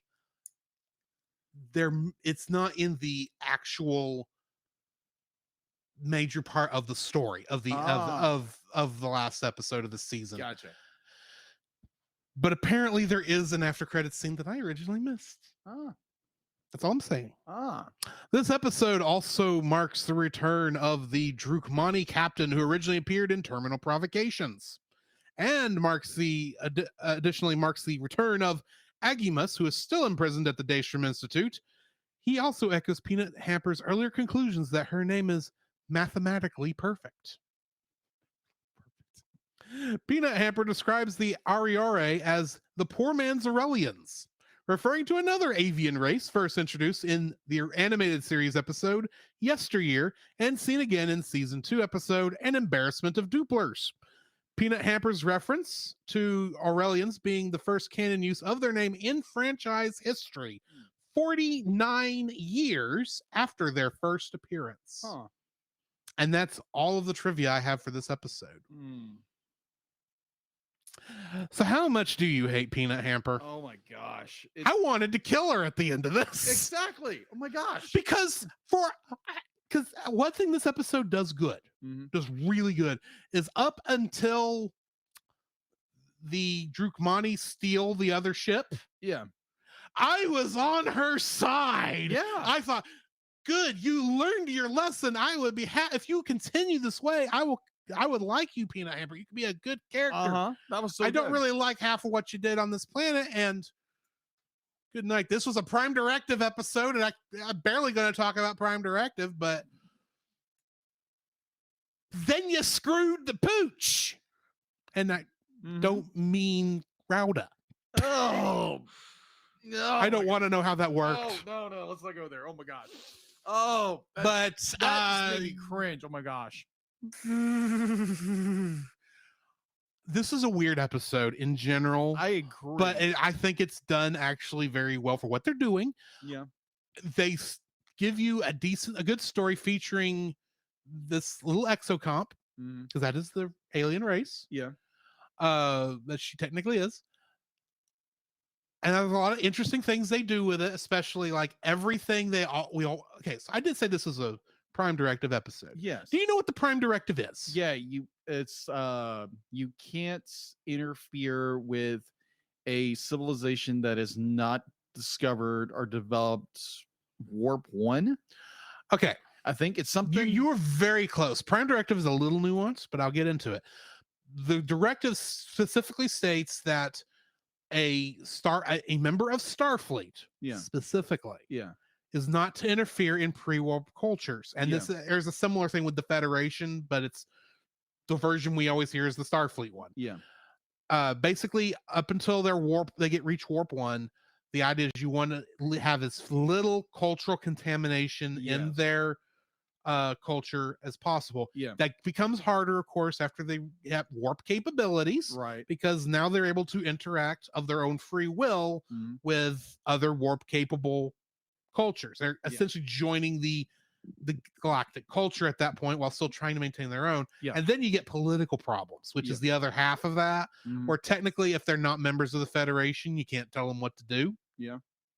Which kind of goes without saying, I think, but that's beside the point. Yeah, you can't dictate what people will do just right, but so it's part of the rule on the books. It's like if they're not Federation, you can't really keep them from doing stuff even if you disagree with what they're doing. Yeah. So by all technical accounts, Peanut Hamper, even though she wasn't breaking the Prime Directive at all in this episode, she didn't know that for a long time. Yeah, agreed. And even then, kind of was still breaking the Prime Directive, the second clause that no one talks about. Right. So, yeah, and I usually hate Prime Directive because this is the Prime Directive is what gets you, like, Wesley Crusher is going to get killed because he accidentally tripped and stepped on a flower. Yes. In one episode, or a couple other problem episodes I have with it's essentially easy. It's writing fodder. It's an easy thing in Star Trek. Yeah, I agree. They can do to give you easy tension on a thing because they've used the Prime Directive so much. It's like you hear the words Prime Directive and you either are already sighing and wondering how long is this episode going to be. And I still give them props, the Lower Decks writers props that we went 2.5 seasons before they had mentioned they had an episode that actually dealt with the Prime Directive. Yeah. And it dealt with this little robot that they did a good job, I think, for like 15 minutes, making you feel sorry for her and are rooting for her redemption and even hiding what she was doing behind the scenes. Yeah, I agree. So the Drukmani says, she brought us here. And it's like, no, she did. There's no way she did that. We saw her save. It says we recorded it. And they show the recorder. It's like, Peanut Hamper, you are going to die. If not by their hands, I will find a way. I cared for you. They literally made us hate this character far more than we did at the end of No Small Parts. I agree with you. I think that was their intention, but continue. I agree. The point where this little robot, what's her name again? Peanut Hamper. Peanut Hamper. She is an exocomp. Weird name for a character, Peanut Hamper. But it's mathematically perfect according to her. Apparently. But it's this annoying little robot who decided she's gonna bail and go rogue on her crewmates, gets herself lost in space, and just she shows up on this planet, is telling how primitive they are, is breaking the Prime Directive the entire time, and just being the snot nose will be like, oh, I'm better than you, and the only reason she starts turning around is she starts falling in love with the prince. Which honestly, I've seen worse stories. Yeah. That would have still been acceptable, even though cliched. Yeah. That this man turned her around. I could still have accepted this. I agree. And so even when I was first watching this, I'm thinking, okay, this is cool. And then I realized there's still 5 minutes of this story left. Yeah. Where on earth could they go? Because they're obviously wrapped up what I thought was all the plot lines. Oh, look, the Drukmani have stolen one of their ships. Yeah. Oh, Peanut Hamper's a liar? Yeah. Peanut Hamper? Your name is not mathematically perfect. Yeah, I do like it where be like Peanut Hamper, be like you do see that redemption quality in the character. And when like the village is being attacked and the prince is giving he's always saying we need to be better, we need to be better, we need to, because Peanut Hamper is going to show him that. And that showed that some of those scenes still get just cringe beyond belief. I'm like, oh my gosh, he went there. But nuance. So when his father, I think his father is injured or something like that. Yeah, and he's going to die. Says no one's ever survived a sky snake battle attack, and she goes, "Boop, anti-venom. You're gonna be fine. I'll also give you a bunch of nutrients because you were super low on vitamins." Yeah, that was good. That was a good scene. Like, But okay. The scene I'm referring to is when the Prime Directive. Huh? still yeah, breaking still the Prime breaking the Prime in that Directive. I instance. agree with you. The scene I'm referring to is when the prince takes like the larger ship, because it's like, oh yeah, we've known this stuff for years. We just forgot about it. We didn't talk about it, but it's like, how are you piloting the ship? How are the Drukmani piloting that ship? Yeah, that's a weird control surface. Yeah, because even like someone on the Cerritos said it'd be like, it's like, yeah, it's got far more powerful weapons than we've seen before. I'm like, and how do you guys know how to fly this thing? But I love it when the prince gets in there and he goes, and I'm going to save my people. I'm going to save my world from these pirates. And I enjoy that scene. And it's just like, oh, Peanut Hamper, you just shot yourself in the foot. Yeah. And the prince still takes the directive and then Peanut Hamper at the end still tries to say, oh, now I've learned my lesson. It's like, you just lost all the brownie points you built up, all the brownie points you just built up, all the goodwill you built up in the last couple minutes. You just burned through all of it. That is why you're going to get imprisoned in the Daystrom Institute next to Agimus. And I loved it how she the entire time before she had her little turnaround where it'd be like, oh, I'm gonna get sent to a penal colony or something like that. Yeah, because I went AWOL. I went AWOL on the Cerritos. But I think she teleported out and was adrift in space. That's right. Yes. I kept thinking she went AWOL because they didn't know where they went. Yeah. No one bothered to try and get her, teleport her onto onto anything at all. So it's like, technically she went AWOL. Yeah, they did not know to scan for synthetic life, though. I don't know how that could be different from biological, how those life readings change, but beside the point. Oh, the point where the Cerritos does show up, they see they and they say, we're not going to send her to a penal colony. We just saw how she saved the day and all that stuff. It's like, yeah, okay. It's like, okay, that's cool. But then it's more like, oh, okay, then you see what she did beforehand. Yes. It's like, oh, yeah, you can take these ships. They don't really use them. They're stupid backwater people. Yeah. And they're like, oh, you just screwed the pooch, kid. Did you catch the people who were in the away team party that beamed down? So you had Captain Freeman, a couple other people we don't give a care about. Right. And Tindy. Yeah, and Tindy. You know why Tindy was there?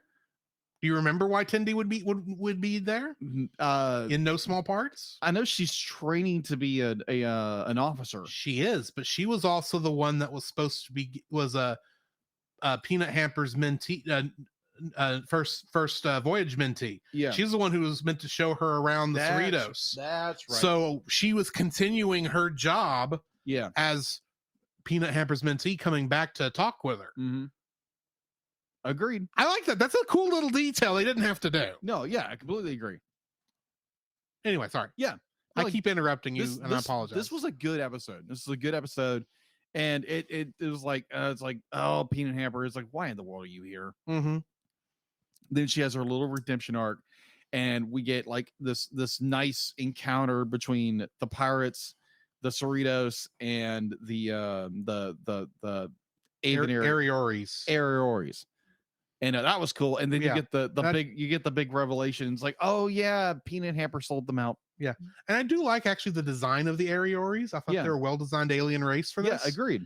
The other cool thing I want to bring up in this that I really appreciated is right after she teleports out into space from No Small Parts, and you see Shax in the shuttlecraft taking Boimler over there and all that. You can hear parts of that episode playing, so you know what's going on, and you actually even get to hear Shax's last line from No Small Parts again. hang in there, baby bear. Yeah. And before it blows up. And then, of course, Peanut Hamper has to crap all over this whole thing. And reminding us that Shax is dead. But he's not dead. He came back to life, and we still don't know how, and I think that's the point. Yeah. But anyway. Anywho. You ready for the next one? Yeah, let's go to the next one. Next one's fun. Mm-hmm. Crisis Point 2, Paradoxus. Directed by Michael Mullen and written by Ben Rogers. In this episode, Boimler's holodeck movie sequel tries to live up to the original. Along with playing Shax again, Fred Tatasciore also plays the Kazinti Ensign. That's the Bobcat-looking guy that was on the bridge of the Cerritos. Oh, okay. That's a Kazinti. Oh, okay. They're like the Caitians, like the Doctor is. Yeah. But they're different. Okay. Mary Holland plays Helena Gibson, the love interest that doesn't get to be a love interest. The Carol Shelby. Yeah.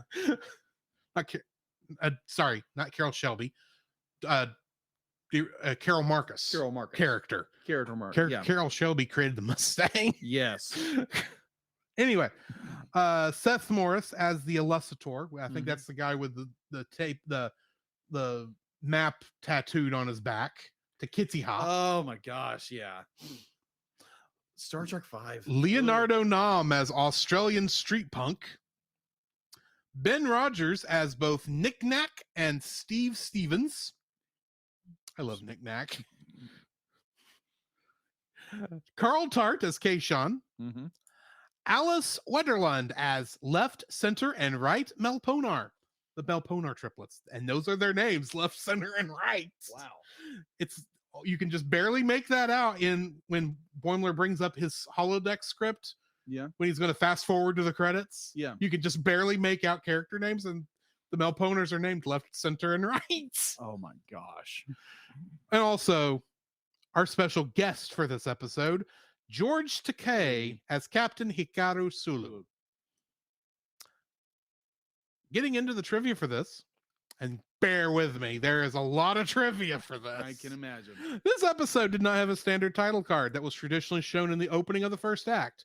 The in-universe opening sequence of the holodeck movie features its own title card that nearly matches the name of the real-world episode using the Roman numeral 2 instead of the number 2. Ah.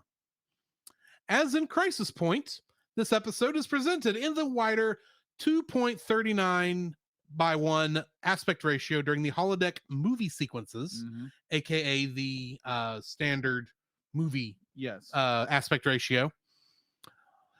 But this aspect ratio is limited to the holodeck only. When characters exit to the real world, it switches to the series' normal 16 by 9 ratio. In fact, Mariner had to step over the black bar to exit the holodeck. She did. Also, as in Crisis Point, film grain effect is added to the holodeck sequences, and a Q mark can actually be seen in the upper right-hand corner of the frame at one point. Wow. The opening credits and the font used for the location names are drawn from Star Trek II, The Wrath of Khan. Yes. The planet Tatasciore 9 is named after Shax's voice actor, Fred Tatasciore. Okay. During the holo program, the crew travel back to July 15th, 1982. In the real world, this was the day before Star Trek II, The Wrath of Khan premiered in the UK. George Takei reprised his iconic role of Hikaru Sulu after last portraying the role in live action in the Star Trek Voyager episode Flashback in 1996. The holodeck program Crisis 2 Paradoxus references a number of previous Star Trek movies. You knew this was coming. A little bit. The Sovereign class USS Wayfarer arrives to save the USS Cerritos during its battle with a Valdor-type warbird, alluding to several elements of the battle in Star Trek Nemesis. Yeah. Furthermore, the Kazinti Khan officer interrupts Captain Freeman's incomplete order for the crew to escape pods with, "Captain, incoming ship, it's the Wayfarer," echoing the USS Defiance Khan after interrupting Worf's order for ramming speed in Star Trek First Contact with, "Sir, there's another starship coming in. It's the Enterprise." And then you get the exact same shot of where the Wayfarers in front of It's From the the exact Doritos same shot. It also resembles Boimler's declaration on the arrival of the Titan in the episode No Small Parts. Oh, okay. The Melponar triplets are a reference to the Duras sisters, Lursa and B'Etor, two reoccurring characters who were the secondary antagonists in Star Trek Generations. Yes. And like I said earlier, in Boimler's holoscript, the three centers were identified as left, center, and right. Jeez. Mariner's line about the movie having a time travel plot and if it will involve the assassination of John F. Kennedy is a direct reference to Gene Roddenberry's scrapped plot idea for the initial sequel to Star Trek the Motion Picture, in which the Klingons would use the Guardian of Forever to travel back in time to thwart the Kennedy assassination, leaving the crew of the Enterprise to set things right. I remember that. No, you don't. That didn't happen. I remember hearing about Yeah. it. When Boimler describes part of the plot to Mariner about how the Romulans intend on using the chronogami to rewrite any part of history, Mariner asks if that means it makes a cinematic alternate universe that runs concurrent to their own, but with other people playing younger versions of themselves, referencing the 2009 Star Trek film and its setting in an alternate reality. Uh-huh. The stopover at the Europa lab has many similarities to Star Trek II: The Wrath of Khan. Uh-huh. The lab itself is similar to Regula 1, and it includes the Zabriskie Turnbow drive, also known as the most important device in the universe. Do you know what I'm talking about? No idea. Do you know the device in many movies, including Star Trek II: The Wrath of Khan, Yeah. that has two tubes running parallel to each other with blinking red lights going in a circle? Yes. That. And it is in so many things. It is. Like And they put it in here too. It's even in Airplane 2, which is Okay. the sequel to Airplane. And it has, and that's where William Shatner is playing the guy on the space station because that airplane goes into space. And it's there, and Shatner asks what they've learned about everything, and the guy says, "We still don't know what this device does. It just has lights going in moving in a line. We have no idea. We'll just research it. We got to find out. Okay, what else have you figured out? Well, these lights in this other machine don't just keep blinking out of sequence. We'll make them blink in sequence." It's Airplane. It's the only funny scene in the movie because the rest of it is repeating Airplane 1. Got it. But anyway, Dr. Gibson and her estranged relationship with Dagger resembles the same of Carol Marcus and James T. Kirk, and the briefing video's production style resembles the Genesis device briefing video. Yes. Gibson's attire also resembled that of Dr. Marcus. Yes. The Wayfarer and the Cerritos crews following the Romulans back in time to prevent whatever damage they may do to the timeline is similar to the USS Enterprise E crew following the Borg back in Star Trek First Contact. Mm-hmm. The algae crisis plot of an aquatic species helping to avert a disaster is similar to the humpback whales helping to prevent an alien probe from destroying Earth in Star Trek IV: The Voyage Home. Yes. Another good one. Another holodeck simulation of the founding of the Federation appears in the Enterprise episode These Are the Voyages, which served as not just the ending of Enterprise, but the ending of Star Trek for a while. The exterior shot of Starfleet headquarters near the Golden Gate Bridge was originally created for Star Trek IV: The Voyage Home and has been reused in Next Generation episodes Conspiracy and Voyager's Non Sequitur. The Romulans' bomb design is the same as the Thalaron generator from Star Trek Nemesis. Okay. I remember that. The quest to find the meaning of life and the godlike entity of Kitiha is similar to Cybok's quest to find Shakari and the godlike entity that inhabited it in Star Trek V: The Final Frontier. Oh my god. Or as I like to call it, Captain Kirk saves the universe from not God. Oh yeah. I hope you're gonna bring this up, but if you don't, I'm bringing it up. Knick-Knack blowing up the wall of the brig to free Boimler and Mariner is similar to Montgomery Scott doing the same to free Kirk, Spock, and McCoy in Star Trek V: The Final Frontier. The third moon of Shatanari is similar to the name Shakari from Star Trek V: The Final Frontier. Shakari was an allusion to Sean Connery, who was considered to be cast in the role of Cybok. Shatanari alludes to William Shatner, whom writer Ben Rogers had considered for this episode. My gosh. So yeah, Shatanari, Shatner. I wonder. The reveal of Kitty Hawk Oh my gosh. being the evolution of the Kitty Hawk flyer. Parallels the reveal of V'ger being the evolution of the Voyager 6 probe in Star Trek the Motion Picture. Both Kitty Hawk and V'ger's names are also corruptions of their original names. I was like, Kitty Hawk. I told it's you that. Kitty Hawk. I told you that Friday. I was like, I hope I'm not spoiling anything. No. Surely he won't make this connection too soon. I was like, Kitty Hawk. Kitty Hawk. Kitty Hawk. I was like, you're kidding me. Boimler dreams of being on Kirk's ranch in Idaho with Hikaru Sulu and asks if he is in the Nexus. The ranch appeared to Kirk and Jean-Luc Picard when they were inside the Nexus in Star Trek Generations. Interesting note. That section was not presented in Letterbox. Oh, it wasn't. No, it wasn't. I got so wrapped up when I watched it, I didn't catch that.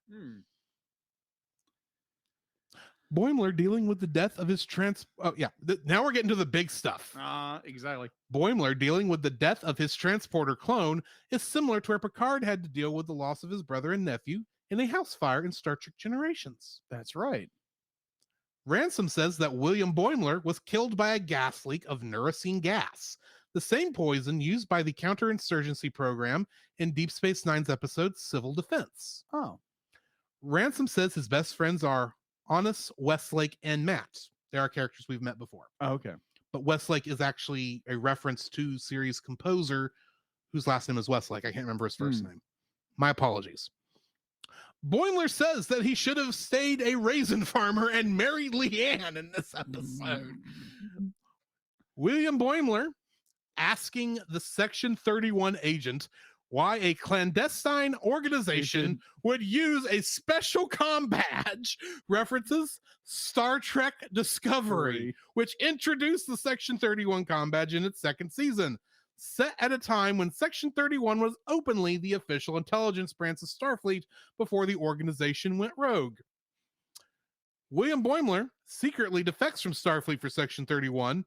The first known transporter clone, Thomas Riker, also defected from Starfleet to join the Maquis in 2370.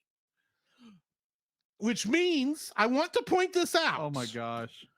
When I brought that up when we were doing at the beginning of season 2, I called it. And you know how hard it was to not say anything 4 weeks ago.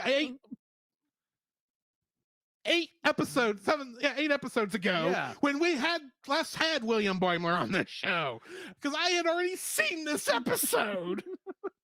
And I was going, can't say it. I alluded to it, but I can't say it. You did. That's actually the end of my trivia. Oh my gosh. What do you think of this episode? Oh my gosh. Your trivia was even just much trippier than anything else. It was great. There's so much. That is not even all of it. That's just all people have recorded. Yeah. But yeah, all the references, the point where Boimler he's defeated because he believes that his teleporter clone has died and he's trying to deal with it, and he wants to know the meaning of life and like what is life of meaning, and the oh my gosh. I so wanted the giant God Rock thing that was Kitty Hawk to say 47. Do you know why? No. First off, in science fiction, The Hitchhiker's Guide to the Galaxy. Okay. What is the answer to the ultimate question of life, the universe, and everything? I've told you this many times. 42. Right. 42. But here's the thing. In Star Trek, the most common number that comes up because it was a running gag for 3 series was 47. If you go back and watch stuff like I know you won't go back and watch the episodes because it's not that you won't, but you're not in a hurry to. Right. But you go back to like say Star Trek Generations, when Scotty is saying how many people he was able to transport off of the El Orion ship before it blew up. He says, I got 47 out of 150.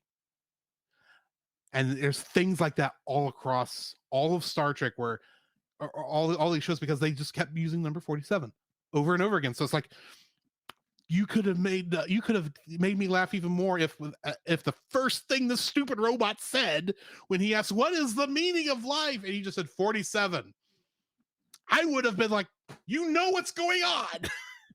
And they do know a lot of what's going on. And that just wasn't the joke they thought of. But anyway. Oh yeah. Be like the point where Boimler like meets Kitty Ha. Oh my gosh, that was so terribly funny. And so he starts getting like Mariner's like, it's just generating words. It's the holodeck literally created an inspirational quote generator. Yeah. And I love how Mariner the entire time, it's like just giving comment like the entire time. It's like movie references the whole bit. It's like, what, are we going back in time? And like the stupid thing and It's great. And so when Boiler has had enough and he starts digging into Kitty Hawk, like he starts digging. He's like, he's like, oh, that feels good. Oh, don't do that. Yeah. And when he gets down in there, he finds the Kitty Hawk flyer and gets up and says, that doesn't make any sense. And I'm like, I don't care. I know what you just referenced, and that was amazing. Oh my god. I was like, yeah, you're right. It doesn't make any sense. Guess what? It makes only a little bit more sense for V'ger. That is true, because that movie made no sense. To me, it didn't. But anyways, it was better in a theater. I'll say that. Oh, okay. I gotcha. But the main part I absolutely loved is when his clone shows back up and they pull it back and they pop him. I loved the part right before that where it says, at least you didn't end on a cliffhanger. Everybody hates when you do that. Yeah. Boom. It's like, we're getting a cliffhanger. And you go into, and it's a photon torpedo tube casing. Yes. It's like, oh no, what are you about to do? It's like, that's clever. That is super clever. Yes. And thus the second episode of the William Boimler arc starts. Not really. We still don't know anything about this character other than now he's working for Section 31. Oh my gosh. So the most evil organization in Starfleet. I do have an idea for the artwork. I'm just more like, okay, maybe it's the donkey holding the little black badge. I thought it'd be riding the Kitty Hawk. That will confuse everybody. Ooh, that would be kind of fun. They're like, what? You gotta watch the episode. I can't explain it. You just do it. That doesn't make any sense.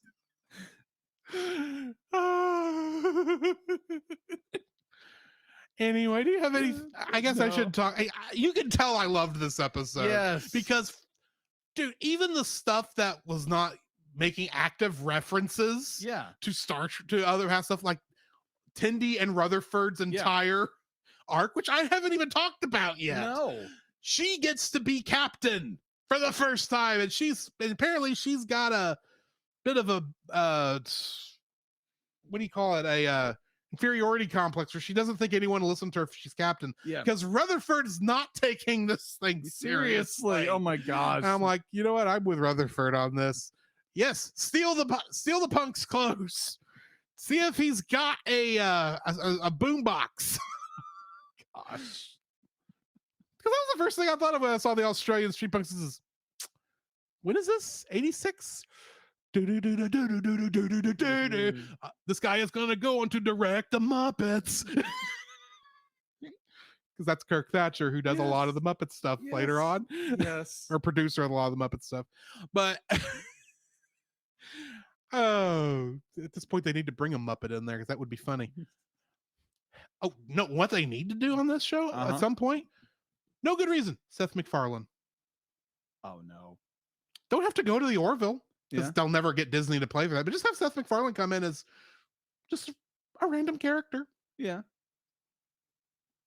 Seth MacFarlane has actually been in Star Trek before. Yeah. He's in Nemesis for like a hot second. Yeah. Bring him back. That's all I'm saying. That would be funny.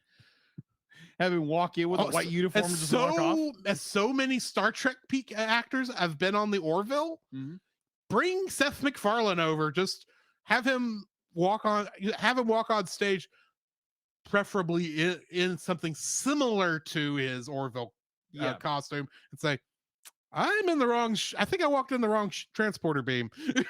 It's like, bye. Anyway, no, the whole, If this you're is a listening, great- Paramount.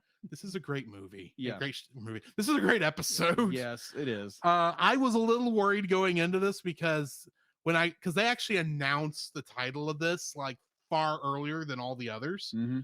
Because I knew the title of this like by episode 2 of season 3 is when I saw it on the list and thought they're redoing this. Surely they're not running out of ideas already.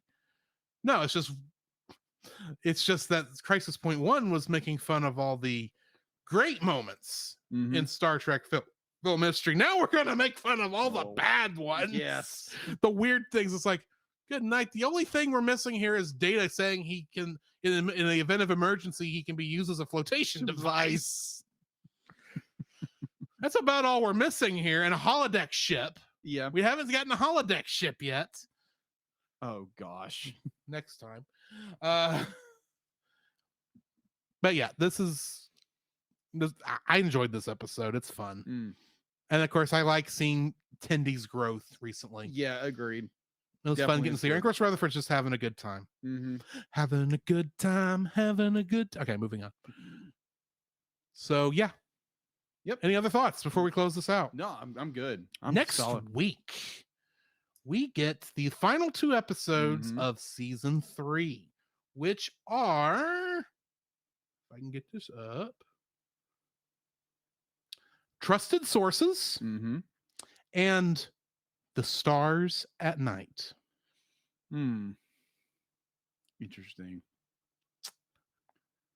I know you want to say a lot. I want to say a lot. All I will say is these will be the last, so far, the last 2 episodes in the Alito arc.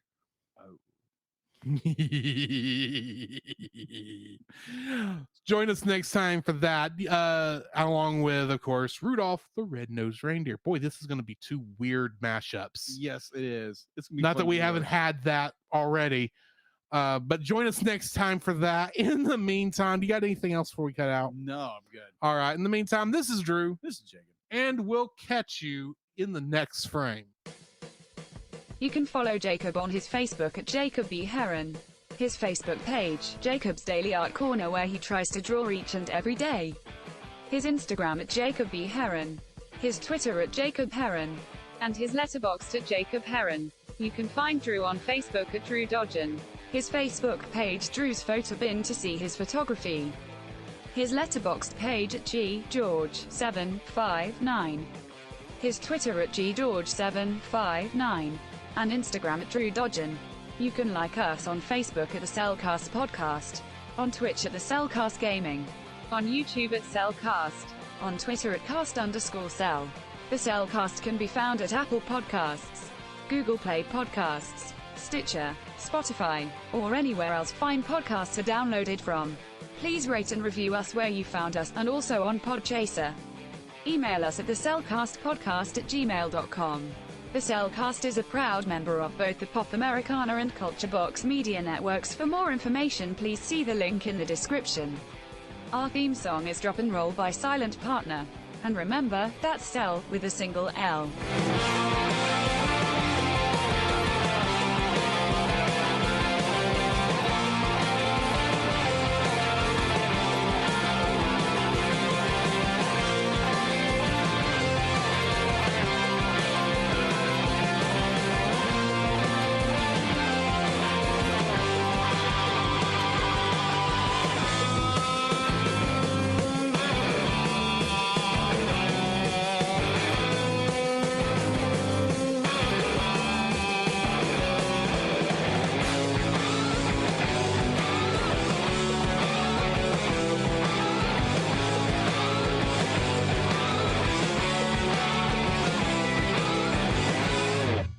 Doesn't make any sense. Can we just throw her in the trash compactor again? Maybe we can take her to the tanner.